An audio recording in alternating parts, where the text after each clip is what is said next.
They're selling our land. They're selling our archipelago of sea and sand. Now break down the acronym like you in class. Oh, they're selling the whole country. Ooh, they're selling aha. And I never been down with no OPP. I talking about selling our people's property. Don't know who doing it, so don't round me out. Don't send no police round me and tell me shush my mouth. Where's our conviction? But where's our pride? We selling everything, selling our backside. Just go online, it'll make you sick. You can buy any island, just point and click. See, they're selling our country, yes, they're selling our land. They're selling our archipelago of sea and sand. Now break down the acronym like you in class. Oh, they're selling the whole country. Ooh, they're selling aha. Ride him. My mother always said when you find a donkey, ride it. What? Come on. We got a whole nation in 73.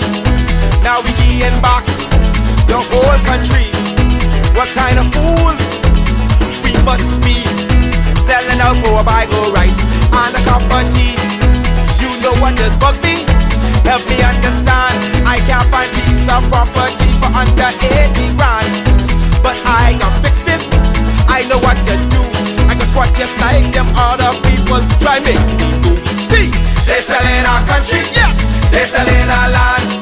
They're selling our archipelago of sea and sand.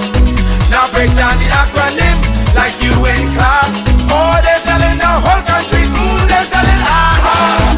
They're selling our country. Ooh, they're selling our land. They're selling our archipelago of sea and sand. Now break down the acronym like you in class. Oh, they're selling the whole country. Ooh, they're selling aha. I get everybody sell some every day.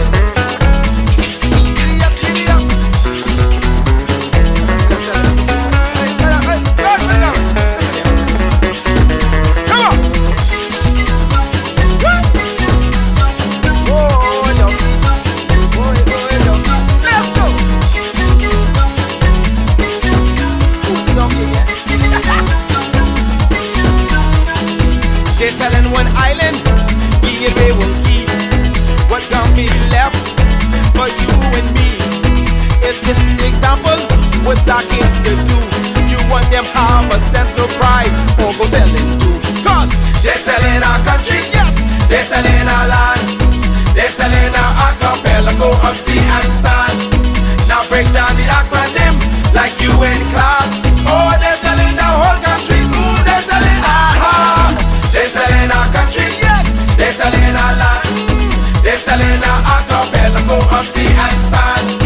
Now break down the acronym like you in class. Oh, they're selling the whole country. Ooh, they're selling aha. They're selling our country, yes man. They're selling our land. They're selling our archipelago of sea and sand. Now break down the acronym like you in class. Oh, they're selling the whole country. Ooh, they're selling aha. They're selling our country, yes, yes. They're selling our land. They're selling our archipelago of sea and sand. Now break down the acronym like you in class. Oh, they're selling the whole country. Ooh, they're selling aha.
Good evening, ladies and gentlemen. Well, good afternoon. So glad you could join us today. We're sorry about the late start. Had to work through some technical issues. But of course, we are ready to go now. What you are seeing and hearing behind me is the original Labor Day, one of the original Labor Day marches. And I wanted you to see the difference between those marches and today's marches. And so this Labor Day march, what you see behind you is people standing up for labor. No politics, No politician and any political paraphernalia, just people standing up for the labor movement and standing behind a giant of a man who we're going to learn about today. Today, you're going to learn about history. It's a history lesson today. So today I am Professor Lincoln Bain. We're going to talk about that $80 million bridge deal, the truth behind it. But first, we're going to talk about this. And then we're going to talk about Bahamians being beat up by Chinese in our country. That's going to stop. I don't care what someone did. If you have a problem, you call the police. And the police don't even have a right to beat Bahamians with sticks and slap them. But we'll get to that in a minute. Take a second to like, tag, and share, and look at Sir Randol Fawkes and them. I know you won't see on this parade. That's the PLP. And the FNM was informed yet. But we're going to teach you something about your history today because they refuse to teach our children their history in school. So you're going to learn today. All right? You're going to learn today. All right. You see the men all dressed up and professional in their suits, etc.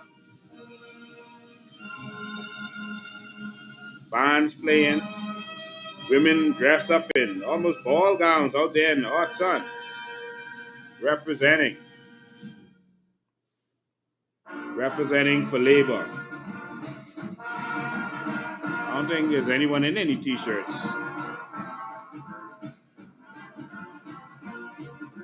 But all you can see is Sir Randol and the people supporting the labor movement. No political party dared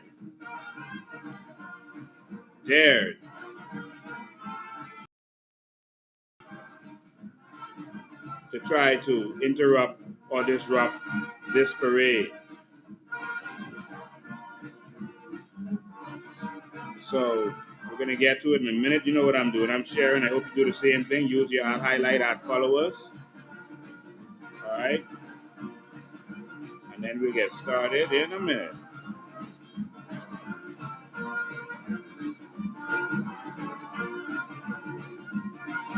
It was so talented. Look at all the people on the parade.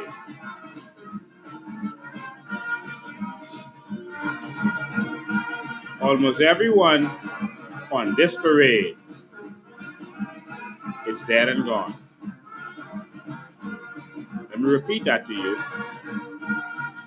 Almost everyone, that's except the little children, probably, on this parade is dead and gone. I'm going to tell you why that's significant in a moment.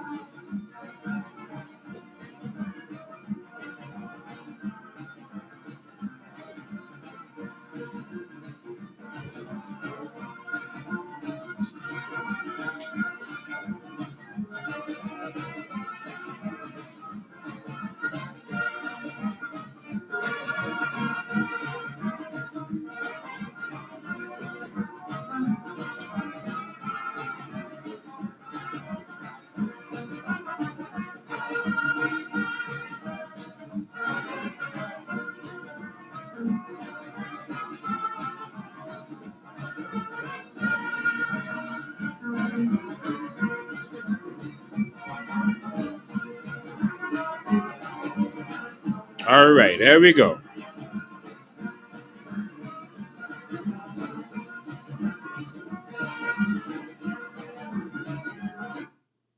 So, ladies and gentlemen, this is the Labor Day parade. You would have seen Sir Randol Fawkes walking around in his full white suit, coat suit.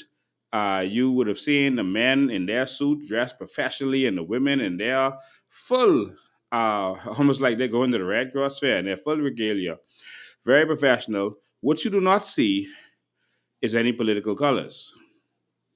That's what you do not see. Any political colors.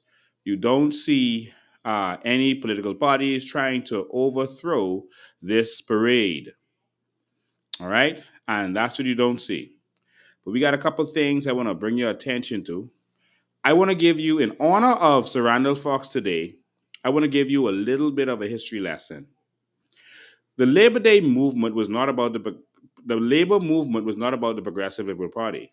I know today they will make you feel that way, like they're trying to take the credit for it. But there was a man called Sir Randall Fawkes. Sir Randall Fawkes was the man who fought for all, almost single handedly, fought for all of the labor rights that we have to this day. Sir Randall Fawkes was the man that did that. A lot of the things that we take pleasure in, our pension he fought for, our working hours he fought for, even a court of appeals, he fought for that. All right. But of course, the PLP made you think that they were behind this stuff. The general strike, that was not the PLP. Remember, Sir Randall Fawkes did not run with the PLP. Remember that. Why is that? He was a threat to leadership, I guess. Whenever someone has leadership potential, they kind of push them on the side. But Sir Randall Fawkes single-handedly fought for all of this. And what we're going to do is, I'm going to take you on a pathway to majority rule for a few minutes, and then I'm going to let you hear from Sir Randall Fawkes himself from the grave. I'm going to let you hear from Sir Randall Fawkes in 1987, the last election he took part in. Yeah, in 87, he still ran. Sir Randall Fawkes in 1987. I'm going to let you hear from him from the grave. And I want you to listen to him then and think about us now. But first, we're going to jump in our time machines and we're going to have a little tour of the past and the history that they refuse to teach us in our schools.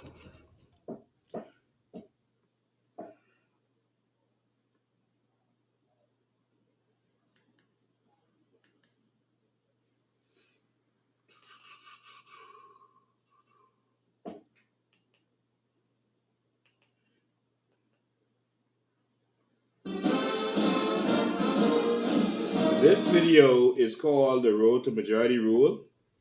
And I want us to watch this, and I'm going to walk you through this. I'm sorry it's very close up, but I have to do it that way.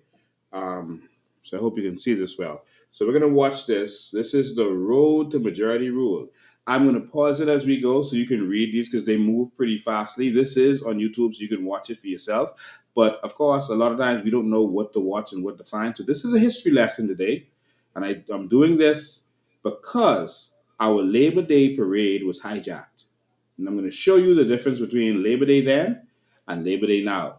But let's get to the facts first. History, ladies and gentlemen. Let's jump in this time machine. Let's go.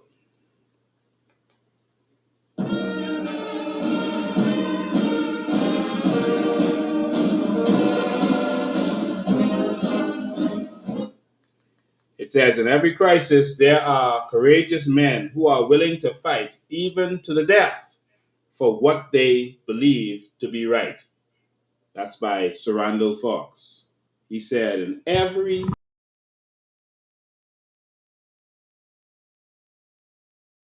it takes. Let's keep going.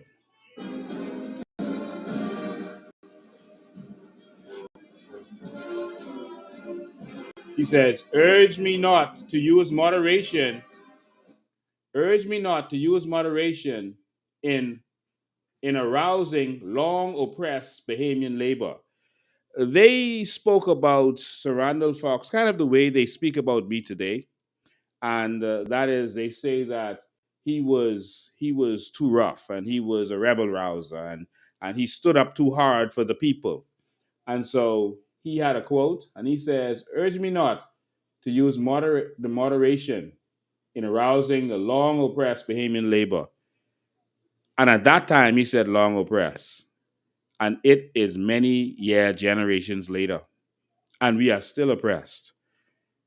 But the fight must go on.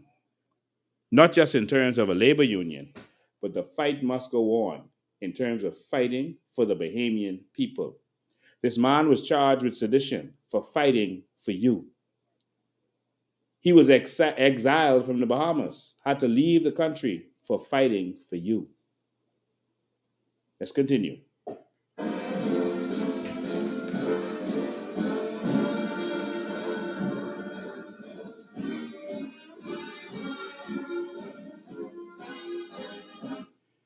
The citizens, I'm sorry, I messed up just now, but they're talking about how they fought to ban bigotry, etc. That's Randol Fawkes. You can see him right here in this picture. This is the People's Penny Saving Bank and the formation of that. For Randall Fawkes was instrumental in all of these things leading up to majority rule. I have to put it back so you can see what was played just now. I'm sorry. The Citizens Committee bands together to fight bigotry and racial discrimination. That's in 1951, before the formation of the PLP. But this is the original document, and this is the fight. This is Sir Randall Fawkes, not just a unionist.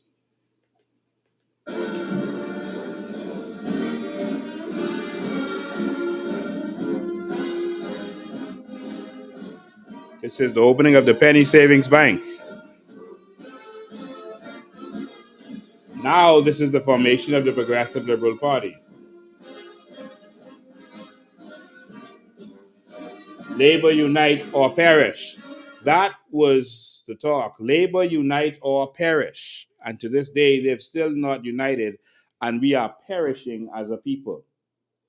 And if you, I think, I'm sorry, the camera has the words backwards. I should have corrected that before I went live. I still may have time to correct it.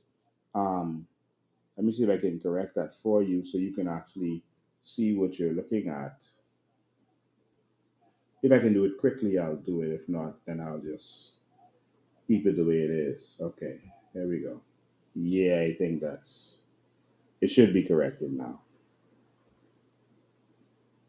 Yes, now you can see it better. Labor, unite or perish. Look at some of the the placards. Move with labor. If you're out of work, join the parade. Give our old people a pension, not promises. Wow. From those days, give our old people a pension. Look at what they were fighting for. Jobs, jobs, jobs is what we all need now. And so this is the fight from in their day. Let's keep going with me. Y'all hang with me. You're going to learn some stuff today. The Bahamas Federation of Labor is formed. All right? Without unity, a former condition of slavery awaits you and your children. You see how powerful it is? Without unity, a former slavery awaits you and your children. Without unity. That was powerful. This is what they were saying from those days. Because we failed to unite, we're going to continue to be slaves. And we continue to be slaves in this day. One man alone cannot do this. That's what Sir Randall Fawkes was saying. If you read his book, The Fate That Moved Mountains, he is calling out for men. He's saying that the men in the Bahamas are too soft. He's calling out for men to stand up, have some courage, and fight. And he had a whole speech that was called Men Wanted, because he wanted the men of this Bahamas to stand up. And so the men of the Bahamas are sitting down while their jobs are being taken to this day. They're sitting down while we're being overrun by foreigners. That's Chinese, that's Haitians, that's all kinds of people. That's all kinds of foreigners are taking over and taking our land, and we are left with nothing because we will not stand up. It's time.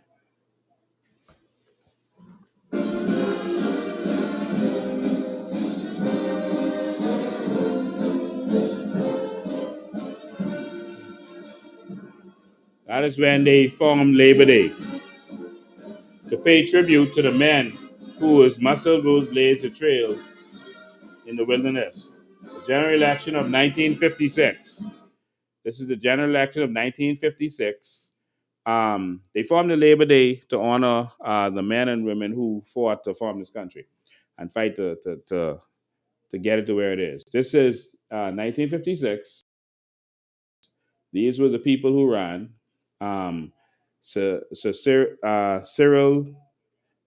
Stevenson ran for Andres. Lyndon Pinland ran for the South in New Providence. Randall Fawkes ran for the South New Providence. Long Island and Ragged Island was Sir Henry Milton Taylor. And Jackson Burnside um, ran for the city. And you can hear how they describe them. Henry Taylor, they say, is the greatest political leader the country has ever known. In less than 3 years, he has brought about a whatever, I can't see the rest of it. So Randall Fawkes is a proven fighter whose dogged determination to fight against seemingly insurmountable obstacles. He fought. That Sir Randall Fawkes man is the one who fought for all of the things that you are enjoying today. We cannot let anyone reshape and rewrite history. That man fought for us all. Pinland, they said, was the first barrister at law from over the hill, and he is a leader in this fight. All right, so let's continue. This crusade is too big for any one of us to win alone. We are determined to break these chains. That's Sir Randall Fawkes. All of these things are Sir Randall Fawkes. The Magnificent Six are swept in. So they first got 6 men into Parliament. All right. That's Pinland, Samalo Butler, Isaacs, Fawkes, Stevenson, and Bain. All right. Let's keep going.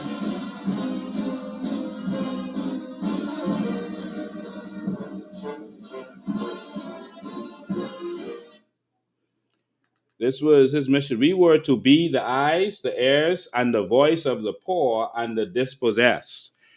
And that is the fight that we continue to this day, ladies and gentlemen. We are to continue.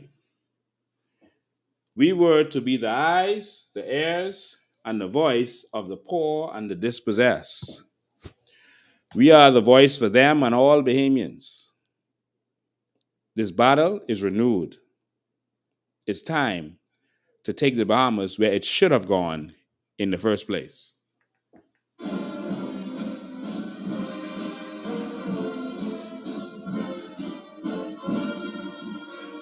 We fought against white supremacy and racial discrimination,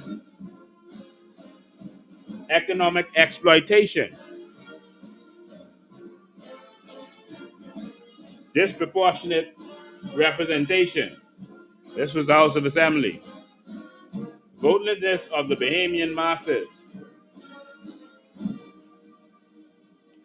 Inequality before the bar of justice. The courts were not fair. To this day, we still have that problem, in our opinion. Literacy. Government gives white tour companies, look how this is continuing. Well, this will happen even more so if the F&M gets back in. Government gives white tour companies the exclusive franchise to operate transportation service between the airport and the city. So only white tour companies were allowed to operate, that's in 57, to operate transportation between the airport and the city. And you see certain things repeating in this day where taxi drivers are continue to be oppressed and pushed down and mistreated at the airport, at the port, the seaport, the cruise port, at the hotels. Change is coming.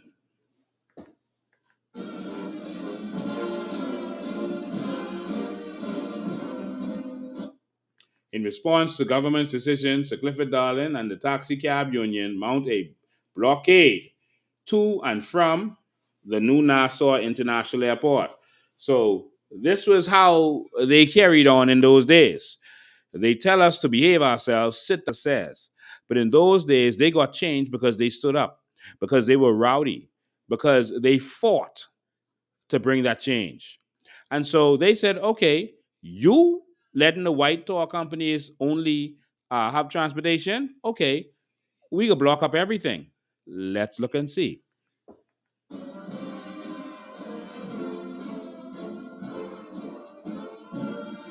Move these cars or else, demands a policeman.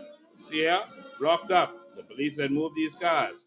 Negotiations between the government and the taxi union breaks down. Sir Clifford writes to the Bahamas Federation of Labor. And so he wrote for help. Who did he write to? Sir Randall them.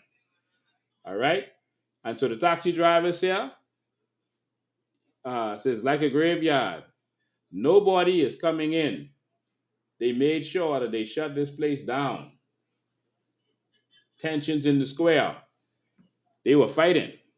They were fighting for their rights. That's what they did in those days. They had to fight for it. But today, they want you to sit down. They say, "Oh no, don't talk too loud. You gotta speak a certain way." Randall Fawkes cussed them out and got charged with sedition.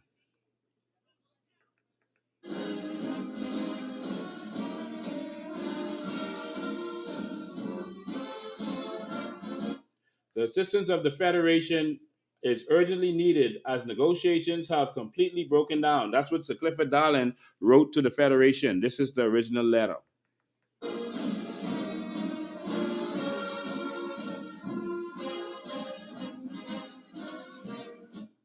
The, the Federation uh, passes a resolution to launch a general strike in support of the cause of the Bahamas Taxi Cab Union, the general strike.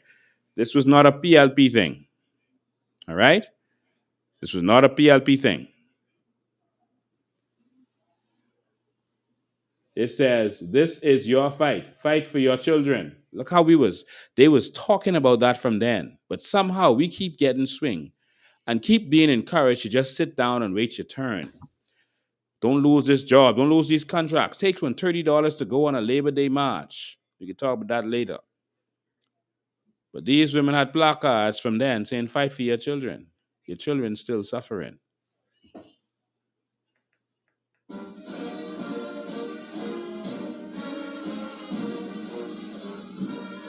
British soldiers arrive in Nassau. They brought British soldiers. An all-out boycott of Bay Street takes place. So not only did they block uh, the airport, etc., they boycotted Bay Street. They said, "We're not giving y'all any money. We're not giving y'all another dime because y'all are oppressing us." And so they said, "We're not spending any money on Bay Street. We will sit home and starve before we spend another dollar with y'all." That is how they stood up in those days. But today they tell you, sit down, don't be too rowdy, don't be too rough with them, man.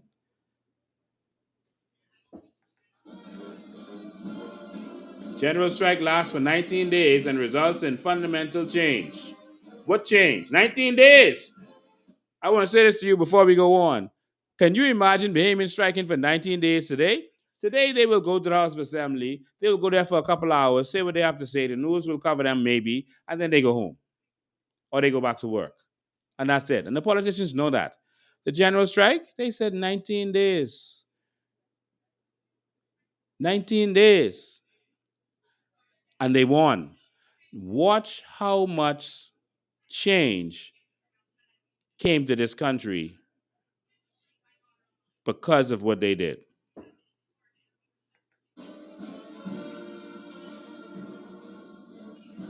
Department of Labor was formed because of that. Department of Labor. The general strike leads to the creation of 4 additional seats in Parliament. Not only was the Department of Labor formed, 4 additional seats in Parliament was because of this negotiation, so that there could be more representation for our people. So this just wasn't about the union and what's going on with labor. They brought sweeping change. This is Randol Fawkes them.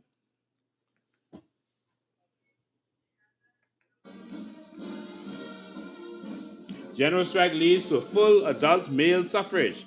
Because of the general strike, all Bahamians could vote. Males could vote. All, including black men. So that's what that resulted in. The general strike. All right? That's not a PLP thing. That's the general strike. This is how labor transformed this country, and that should be respected in this country. The general strike leads to the right of the hotel and agricultural workers to join unions. So before this, the hotel workers and agricultural workers could not join unions. The general strike, that negotiation, them shutting this country down, is what did that also. What else?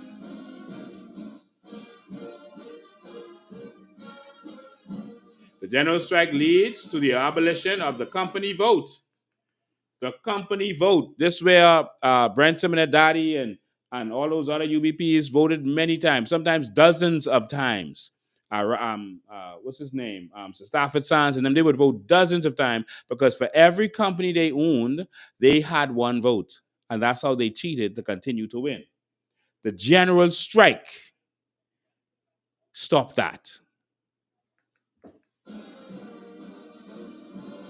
Stafford Sands voted 28 times in the 1956 general elections. Eh? The general strike stopped that. Reverend Martin Luther, oh, this is powerful.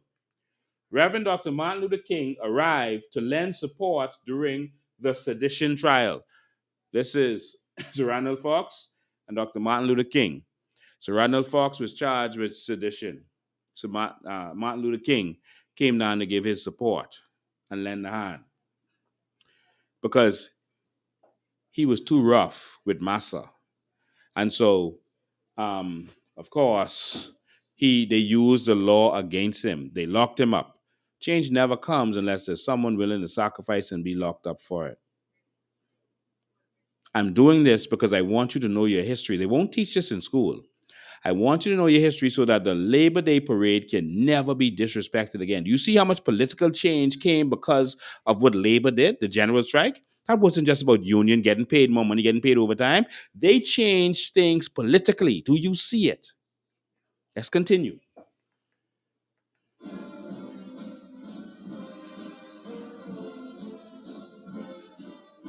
Women demand the right to vote in 1960. This is Sir Randall Fawkes being interviewed about what's going on in the Bahamas. The serious troubles in the Bahamas. What was it all about? Well, it stems from the old constitution which we have, which is substantially the same as the 13 American colonies. Under that constitution, it's illegal for a woman to vote. It is illegal for hotel workers and agricultural workers to join trade union movements. It is illegal for women to sit on juries, and the Bahamian people finally reached the point of exhausted patience. Do you hear the things they were fighting for? Even for Bahamians to sit on jury, for people, women to sit on jury, etc. Do you see the things that Sir Randall Fawkes fought for? This was not just about labor, about getting contracts and industrial agreements. This was for our nation. Wake up.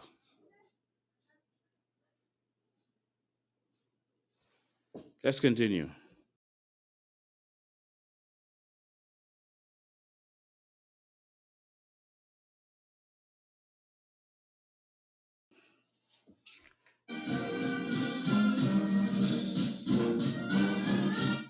This is Sir Randall talking. In 1960, I piloted an act to the House of Assembly to constitute Labor Day as a public holiday.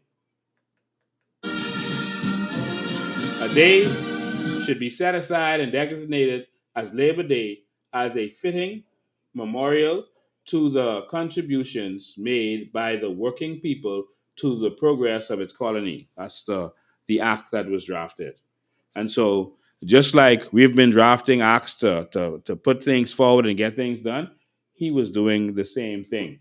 And of course, this was before the PLP became government, even. And he was the Labor Party doing this as a Labor Party. And uh, this was the 22nd of July, 1961. And so, while you have political opposition like whereas on the second day of May, AD 1960, so that's the date that this was. So now, whereas you have political oppositions now sitting down waiting their turn, lazy political opposition, this is what real opposition does. They go in there, they table bills, and they push to have things done. Okay? This is what Michael Pintard and those lazy men are not doing. I'm teaching you history so that you can know what you're paying for and you can get value for your money. Michael Pintard is not giving you value for your money.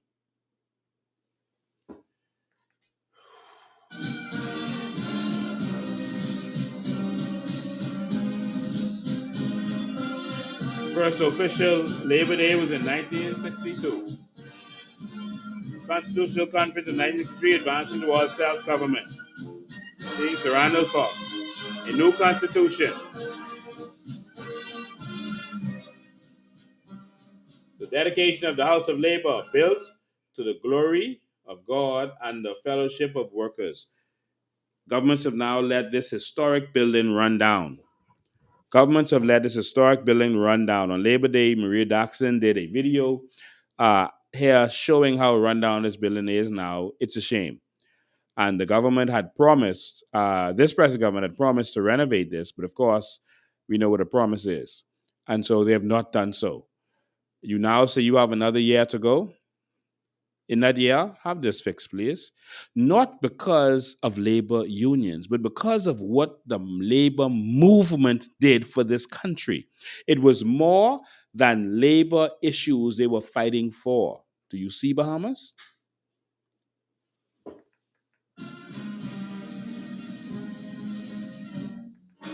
Now, watch this. Independence. This is what Randol Fawkes was saying. Independence, ink or blood, Fawkes says. Randol Fawkes warned the government of the day, we must have independence or there will be blood.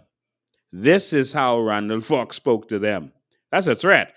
If you dare say something like this today, the police will be at your door. These Gestapo will be at your door before you put the last full stop on that. But this is how the men who are champions stood up and fought for this country to bring the change that we need. We need change again, so it's time to stop being soft, Bahamas. It's time to stand up. It's a time for everything under the face of the sun. He said that independence must come. So Randol Fawkes was the one fighting for independence. So Lyndon Pillen, even up to 1972, before the election, they asked him, are you going to do independence? He said no, because he felt that Bahamians didn't want it. So he had, as a politician, he tells them what they want to hear. Because a lot of people were afraid of independence because they felt we couldn't stand on our own. I know it sounds ridiculous now, but in that day and time, a lot of people were afraid. So there is audio of Sir Lyndon Pillen saying, when being interviewed, no, we're not going to have independence. All right. But of course, as soon as he got in, boom, he did independence.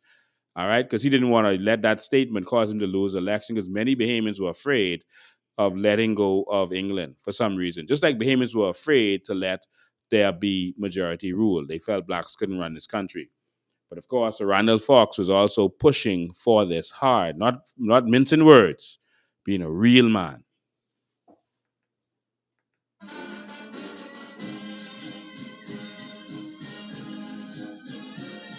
The general election of 1967, January 10th. This is showing you all of the persons who won on that election day. These are all of the PLPs. I identified two of them that are still alive. It looks like Maurice Moore and Arthur Fawkes, who are still alive, that I can recognize from here. And you had one independent won. All right, that's Brennan. And then a third party, because he had the Labour Party, a third party won. And then these were the UBPs. Randol Fawkes had the decision to make to switch it over as the third party.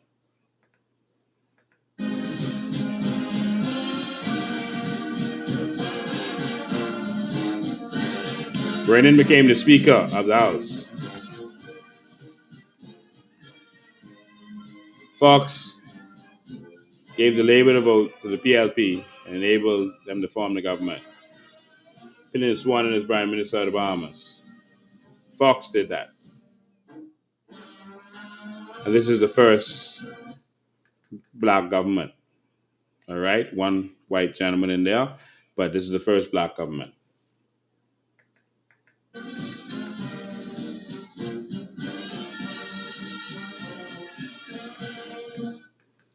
Almighty and everlasting God, inspire me as I relate what uncommon courage was exhibited by common men and women in the founding of our new Commonwealth of the Bahamas, Sir Randol Fawkes, in the book The Fate That Moved Mountains. Every Bahamian should read that book.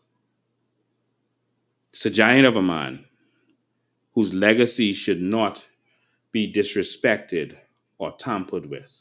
Ladies and gentlemen, before I continue with that, I just want you to hear from this man himself. Uh,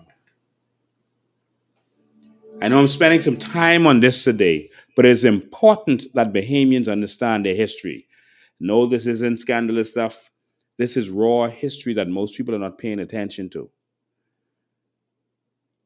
And it's knowing your history that's going to cause you to be able to change. You have to know what you're changing from. If you don't know your history, you're going to repeat it.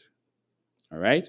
And so this is 1987. This is Sir Randol Fawkes, the last time he ran. This was his political speech. I think this was the day before election that he gave to the people of St. Agnes where he ran.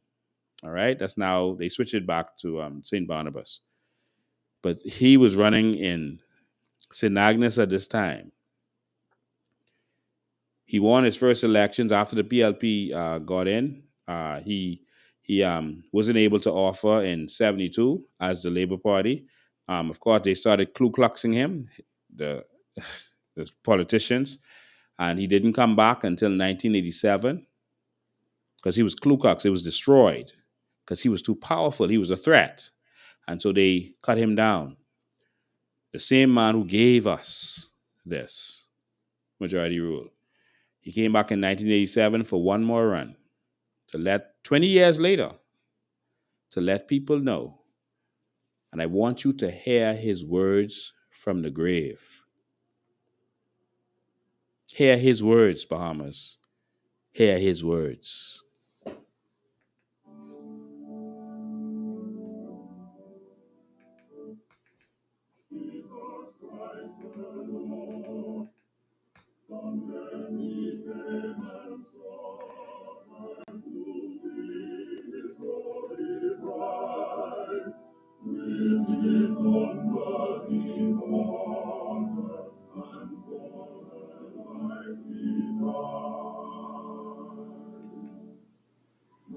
My dear brothers and sisters of St. Agnes constituency, and my fellow Bahamians everywhere, greetings. Today, people are faced with spiraling costs for healthcare and hospital services, prescription medicine, and health insurance policies. Doesn't it sound like this is today? They're talking about the poor healthcare system, the cost of it. You can't afford it. This is from back then. It's still the problem today because we keep voting for PLP and FNM, and he's going to talk about that. The same problems they had then, we still have today because we keep voting for the same failed PLP and FNM. This would have been a much greater leader in this country, someone who loves this country. We missed an opportunity.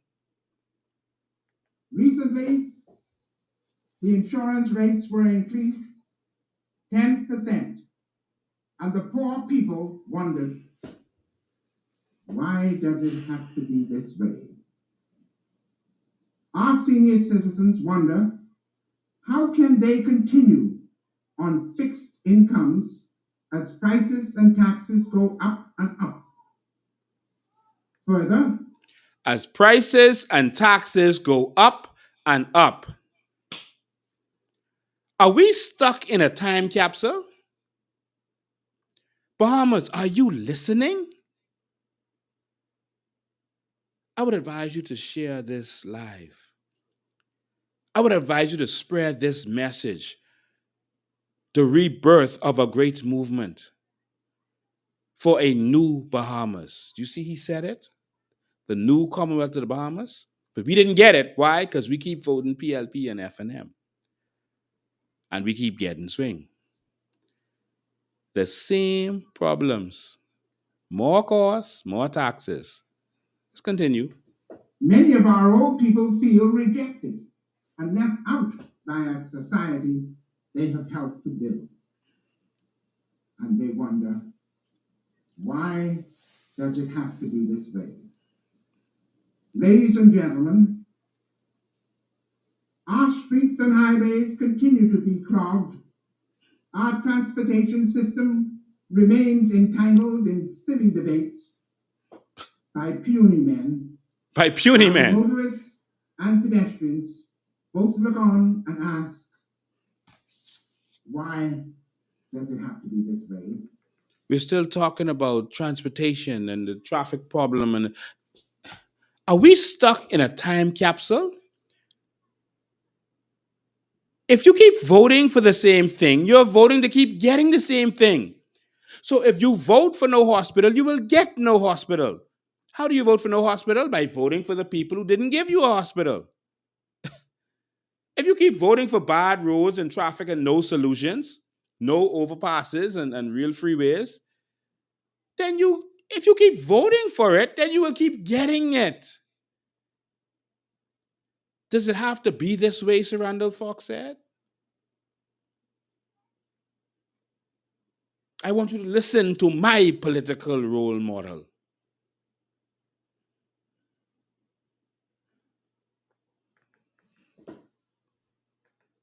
The multi-million-dollar St. Agnes development project has been coming for the past 10 years, but it hasn't arrived yet.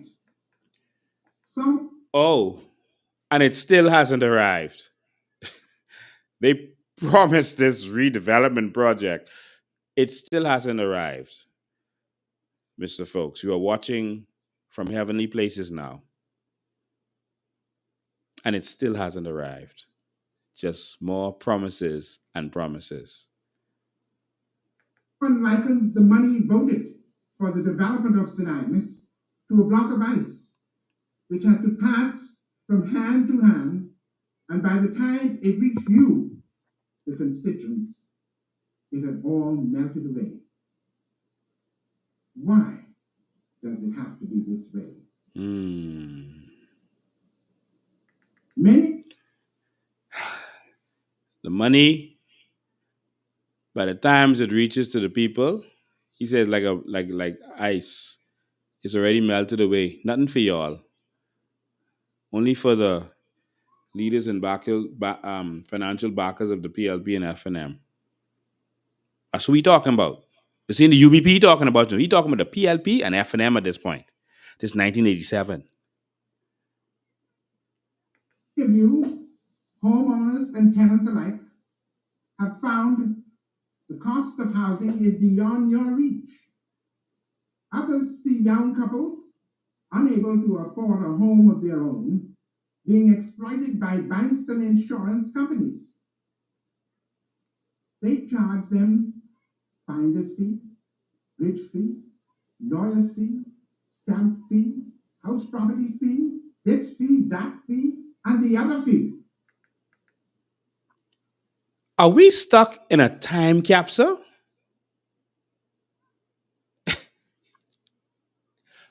We could take this speech and deliver this today, and it will be as relevant today as it was when he gave it. The same issues. You can't afford housing.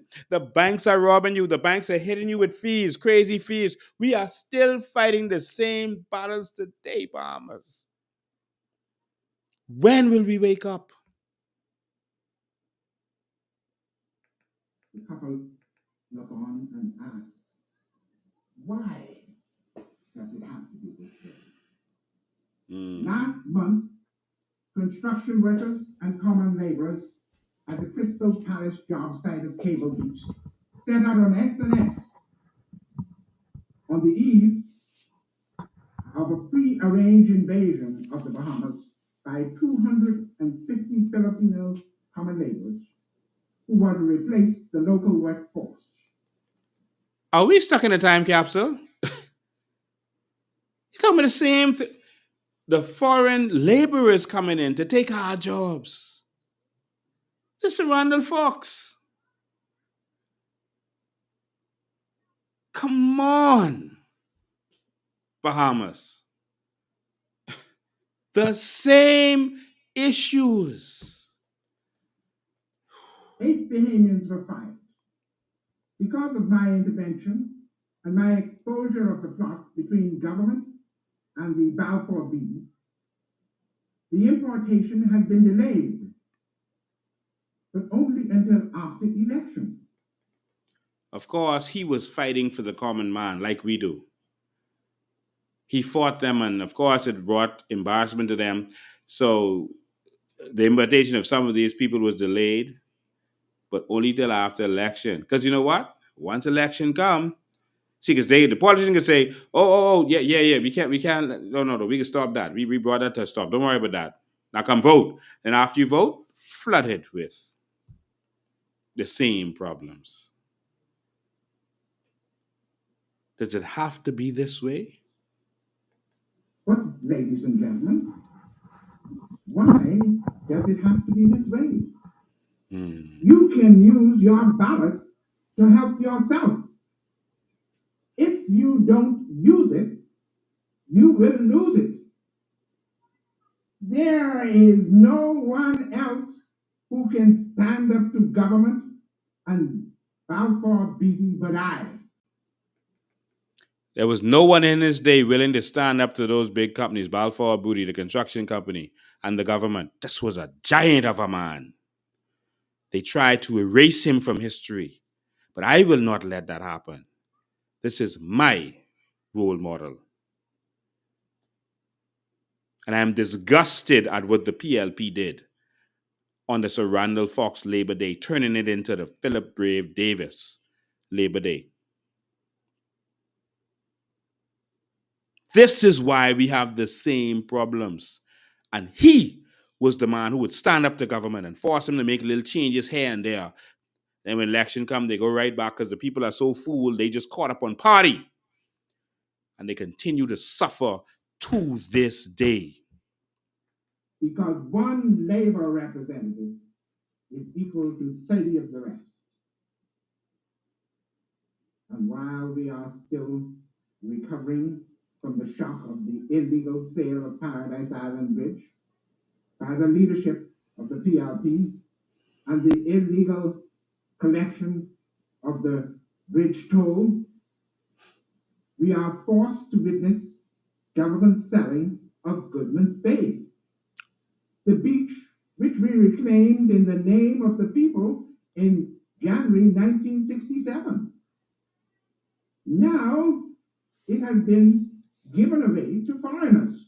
Wow. Yet the Bahamians look on in silence and ask, why does it have to be this way?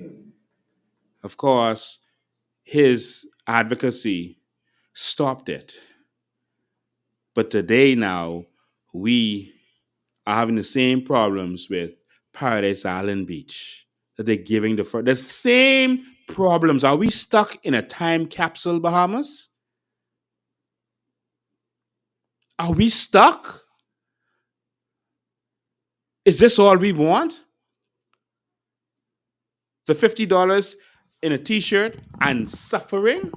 Is this what we want? So when you hear me say that once we win, we are going to remove the Queen statue and replace it with a statue of Sir Randol Fawkes, I hope you understand now. When I said that some people didn't understand this giant of a man, this is the greatest politician that we've ever had, the greatest that we have had. And if more men had woke up and stood on his side, our country would have been in a different state to this day.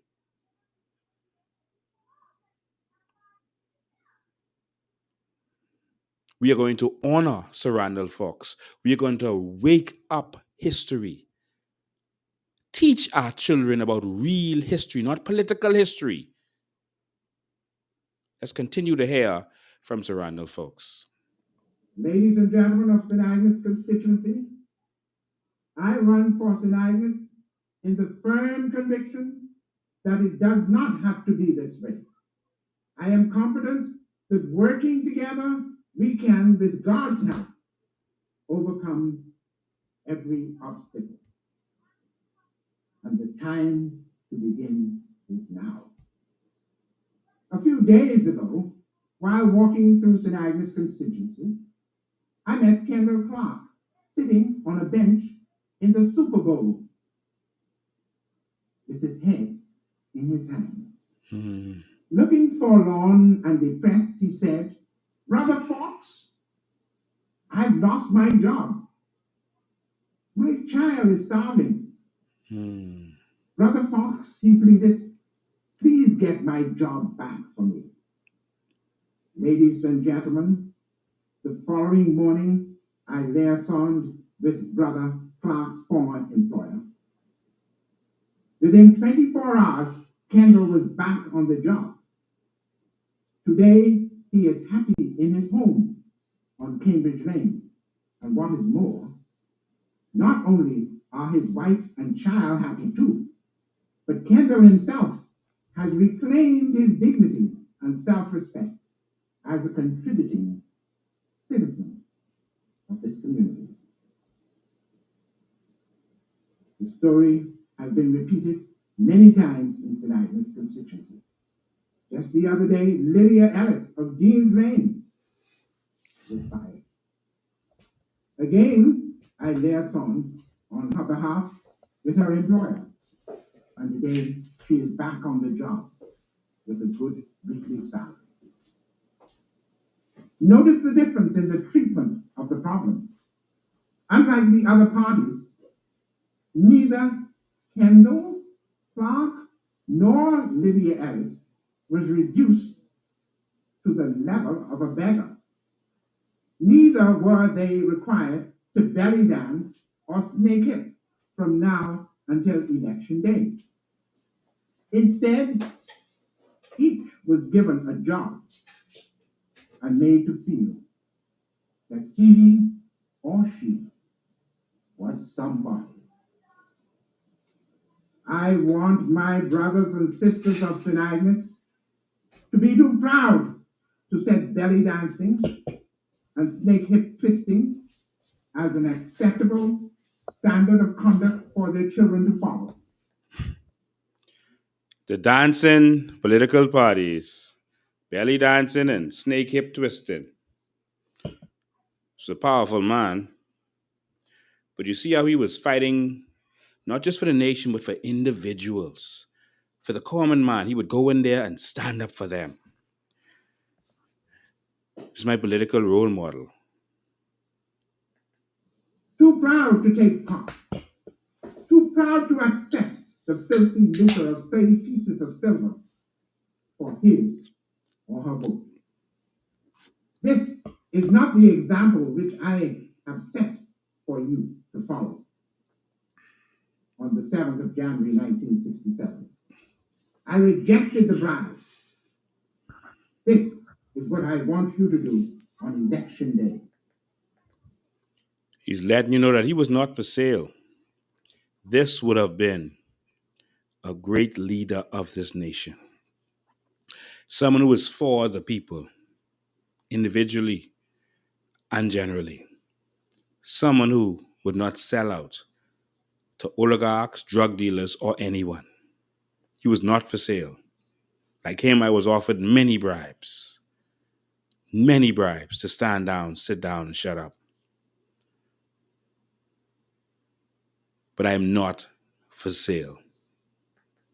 I did not sell you in January 1967. I don't want you to sell me in 1987.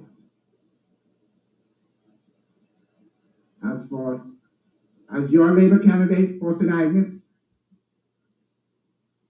I stand firm in the conviction that circumstances do not have to remain as bad as they are. It does not have to be that way.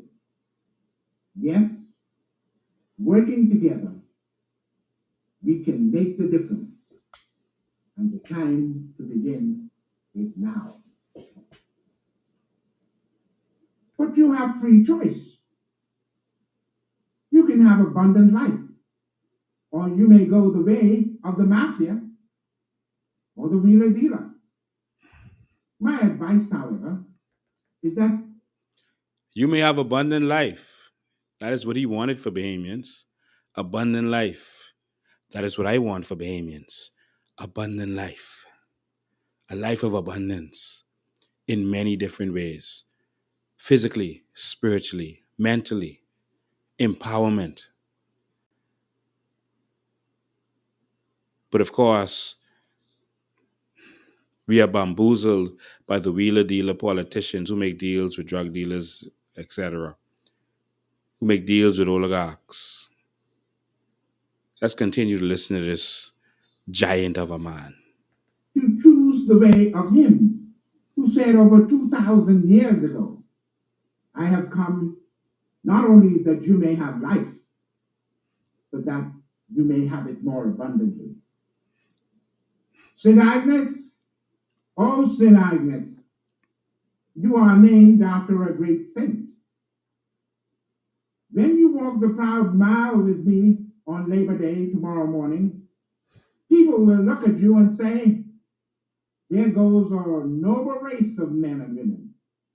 They are the ones who have been chosen to return the voice of labor to the house of God. St. Agnes, oh St. Agnes, you are the salt of the earth. Oh, how others envy your opportunity and what your great future can be. Together, we can make the name of St. Agnes great again by voting for the man who gave you Labor Day and named it after you. Ministry of Labor, the Labor Exchange, the Free Trade Union Movement, the Court of Appeal, the College of the Bahamas, Randol Independence, Fawkes. Randol Fawkes. all these labor has given to the people of this country. And what Didn't of the know black that. government? Yes, I gave you that too. You could not have gotten it any other way. Call the roll of social legislation, ladies and gentlemen, and I'll tell you what labor had to do to make it happen. Yep. Here is proven ability, a man of words as well as deeds, tested integrity. Unlike the others, the name of labor was kept clean, unbesmirched by the political corruption or the dope peddling Dope peddling of the other two parties. of the other two parties, PLP and FNM. And so, ladies and gentlemen of St. Agnes, give me your unemployed. Let me have someone who is broke, out of work, discouraged, and despondent. Let me investigate his credentials, and in 2 days, I will guarantee he will be back on his feet with good wages in his pocket, a smile on his face, and a song of praise in his heart. And which is more, he never set foot on an unemployment line again. I did it before. With God's help, I can do it again. And so, my brothers and sisters, good night. And may flights of angels sing thee to thy rest.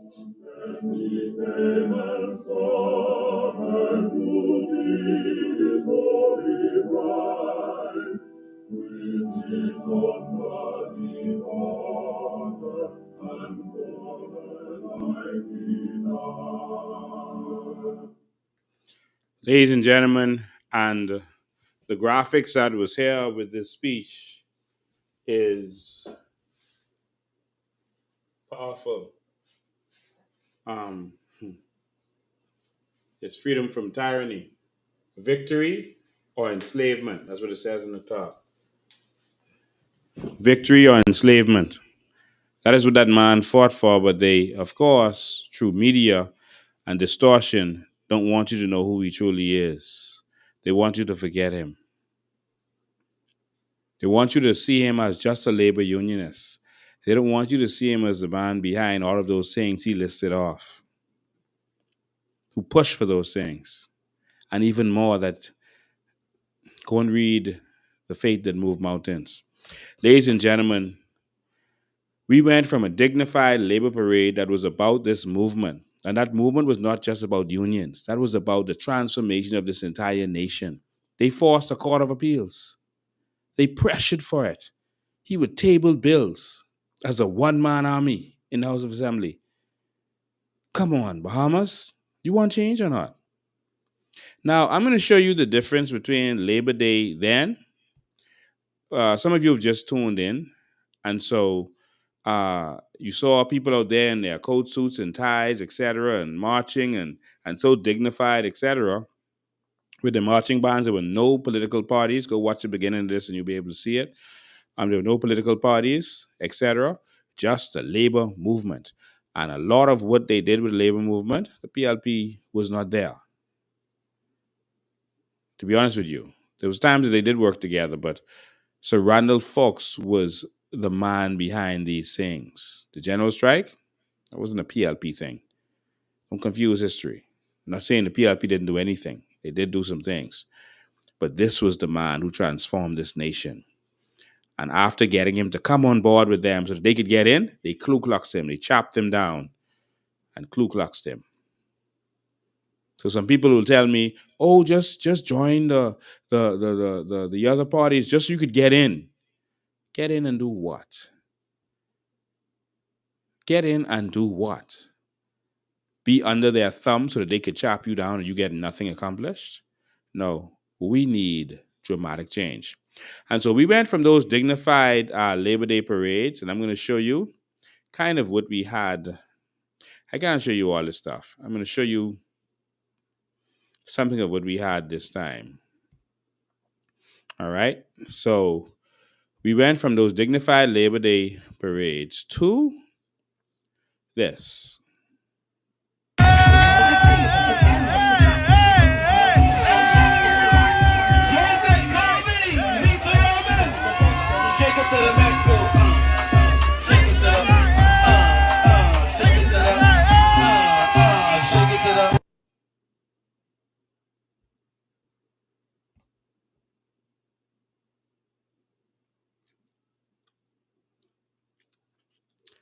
No hospital. Education is horrible in this country. Healthcare is horrible in this country. The cost of living is devastating in this country. We cannot afford to live, to eat, to drive. Our roads are terrible. Crime is out of control. But this.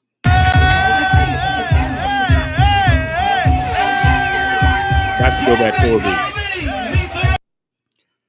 What I want you to see in this video is not just a member of parliament jumping up and down like a buffoon.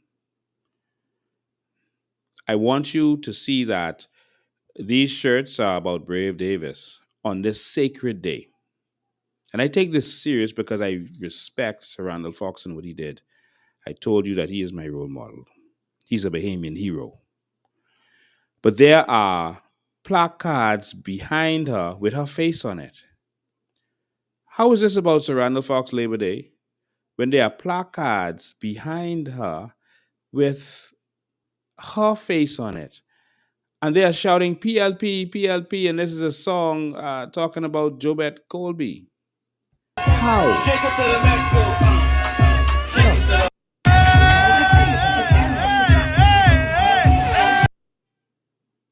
Look in the background.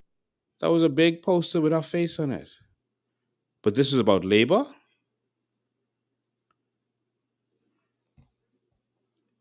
Shame on you.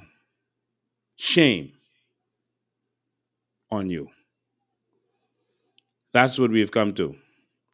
And lastly, before we move on to the next topic of the bridge, ladies and gentlemen,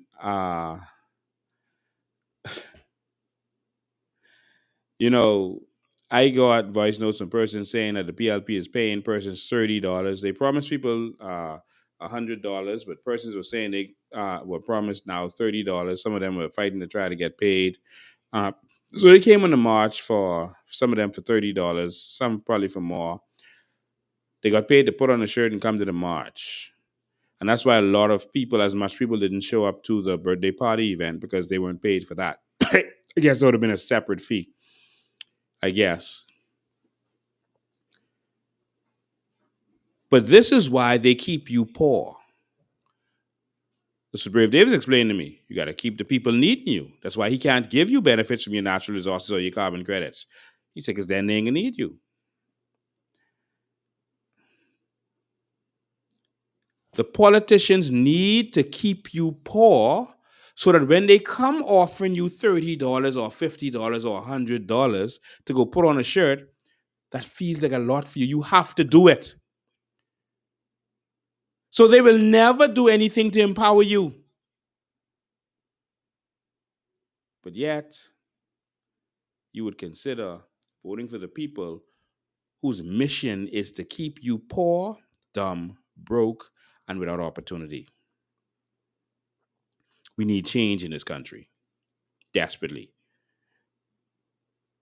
And so, what they needed was to show a strong showing. They needed to have some big crowd to come out. They could have done their own parade. Why couldn't the PLP do their own parade? Why that sacrilege on Sir Randol Fawkes Labor Day? And now you will probably understand why I chose not to participate in that. It was disrespectful to me. That's my opinion. And so that is what myself and the leaders of our organization chose. Because it was sacrilege. Because of the power of that movement, it should not be politicized. Why couldn't they have their own parade? If you are doing so well, then you could say, okay, we are going to, on this particular day, we got on this Saturday, everyone come out, we having a PLP march to launch our campaign. Why do that on Labor Day? Are you all trying to completely erase Sir Randol, folks? After all the disrespect this man has gotten, all these years later, you all continue. But Sir Randol Fawkes will be back. Sir Randol Fawkes will be back. You hear me? To the Progressive Party, Sir Randol Fawkes will be back. You will not destroy his memory. In fact, he has never died. He is right here. Philip Brave Davis, don't do that again. Don't you ever let that happen again. This is not about political parties marching. I have marched. We have marched. We have marched in party colors. This is about politicizing it, taking it over. Y'all know what y'all did. Don't play stupid. That was wrong. To do that to the of a man. And so what I did was I saw them put out some some videos, etc., of the march. All right, it's Education Day. I'm Professor Lincoln today. I saw them put out some videos of the march so they could say that thousands of people were out there. Oh, thousands of people were out there. And so what I decided to do is I took the video and I uploaded it into AI. I pay a lot of money for that. I put it into AI and asked AI on the video that they passed out, I want you to count all of the individuals that are in the video on that march. Yeah, I did that. So since they put it out, I decided to count. And after AI analyzed the video, it did snapshots of every frame and calculated and did everything it could. I went back and I did my little spot check, which we're going to do. And I was like, wow, y'all were trying to get 8,000 people. Y'all failed. Okay. So AI told me exactly how much people were there. I'll show you the video and then we go from there. Watch the video. So this is a video. Man, they look like a lot of people, eh? Look at that. Look at that. Look at these little clusters of people. Look at these little clumps of people. Look at that. Oh yeah, that drone. That looks so good from up there. Oh yeah. That's what they say? 8,000 people? 10,000? A million people? No, AI says no such luck. All right. So when the video finish, I'll let you know what AI had to say about this and how it calculated it. It was very interesting, by the way. All right. So yeah, see the people? Yeah, man. Look at that. Look at that. Look at that. Oh yeah. Oh yeah. Look nice, eh? Okay. See, because perception stuff could look bigger than it is, but if you actually start to break it down and count, you're gonna see a different picture. So let me just move that for a sec, and then we'll come back to that. So let me go into AI. So basically, I asked AI to take that picture and show me exactly what's going on, the crowd size estimate, to show me exactly what's going on. And so AI did that for me, right? I just love AI. It says, so it calculated for a minute and 17 seconds to get this done. All right. And it has all kind of equations and stuff here, how it did it. Let me just touch on a couple of it. It says frame by frame sampling. Um, Frame by frame sampling. I extracted 98 evenly spaced frames from the 98 seconds of the video. Background subtraction. Sorry, I'm trying to make this bigger so I can see it. Background subtraction to isolate moving people. That's so they don't double count people because they moved.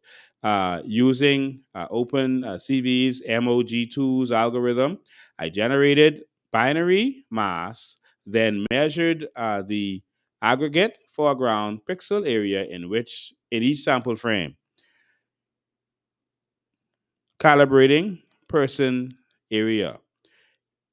In several clear frames, the average contour representing one marcher occupied estimated 200 pixels at the video. At the video's 848 by 480 resolution. I'm sorry, it's hard for me to see this. Dividing the total foreground area by the figure gives a rough head account visible in each frame. And then time adjustment. All right. So viewing for 4 seconds, et cetera, et cetera. So it did its calculations. It showed me the mid frame, the mean frame, and the busiest frame. And it did all of its calculations. And at the end of it, I'm going to go to it. It came up with a total of 900 people on this march. But it said that it really got the number of 750 because I asked it to estimate. It got a number of 750 people that it counted, but it wanted to do a little estimation because there were some buses there. It wanted to assume that the buses might have had X amount of people. It wanted to assume that some of these people were bystanders on the side of the road and that some people might not have been visible because of banners. It actually says all of that. All right. So it says taken into account occlusion, some marchers hidden behind banners or vehicles, camera shake or occasional wide shots, inflating measured area, and the fact that spectators lining the route are largely out of frame. All right. So they actually were doing an extra estimate to include the spectators as a part of this, which shouldn't be. But in any way, it said it actually counted 750, but it's going to round up to 900 for those reasons. All right. So I can take the 750. They were expecting 8,000. 750 is a fail. So is 900 because they were expecting 8,000. And so while it looks like a large number, if you go back to that video, and you actually count um, these clusters, you're going to see that each of these clusters, some of them are 30 people, some are 50 something people from these constituencies. And so when you add them up, you don't really, it's going to be difficult to get to even 900. So let me play this again, and I'm going to freeze frame this so you could do this with me and see how they do this, how they actually do this. Hold on, I can't even see good. Okay, okay, the people in the frame now. If you do a little count on this cluster right here, I don't know if you can even see. No, you can't see my mouse moving on this. I'll have to, no, I have to do this differently. Hold on one sec. I'll have to share the screen. But anyway, each of these clusters, if you actually count the heads, you're only going to get a small amount of people, 20, 30, sometimes 50 people in each of these clusters. And if you go back, um, that's going to take you to like 750. So if you go 20, sorry, if you go 30, 30, 30, it's 90, 30, 30, 30, like that, you're going to realize that when you estimate this, it wasn't what you thought it would be. All right. All right. So I just wanted to get that out of there. But the reason they do this is because people heard. All right. And so what they want is to influence you to make you think that, oh, look, the PLP is going to win. So, sorry, let me take that off. The PLP is going to win. So everyone, let's just vote for the PLP because we want to vote for the winners, and so that's what they normally do. Okay, I just wanted to get that out of there. I'm But the sorry. reason they All right, and so that's why they're doing this, and so sometimes what happens is like the on Clifford Park, Perry Christie and the PLP in 2017 had probably the biggest rally you've ever seen. They did the same thing, pay people to come out, but they got slaughtered at the polls in 2017. Even Christie lost his seat. Don't be influenced by what you see. There's a lot of fake polls going on out there also. We want you to be aware of that.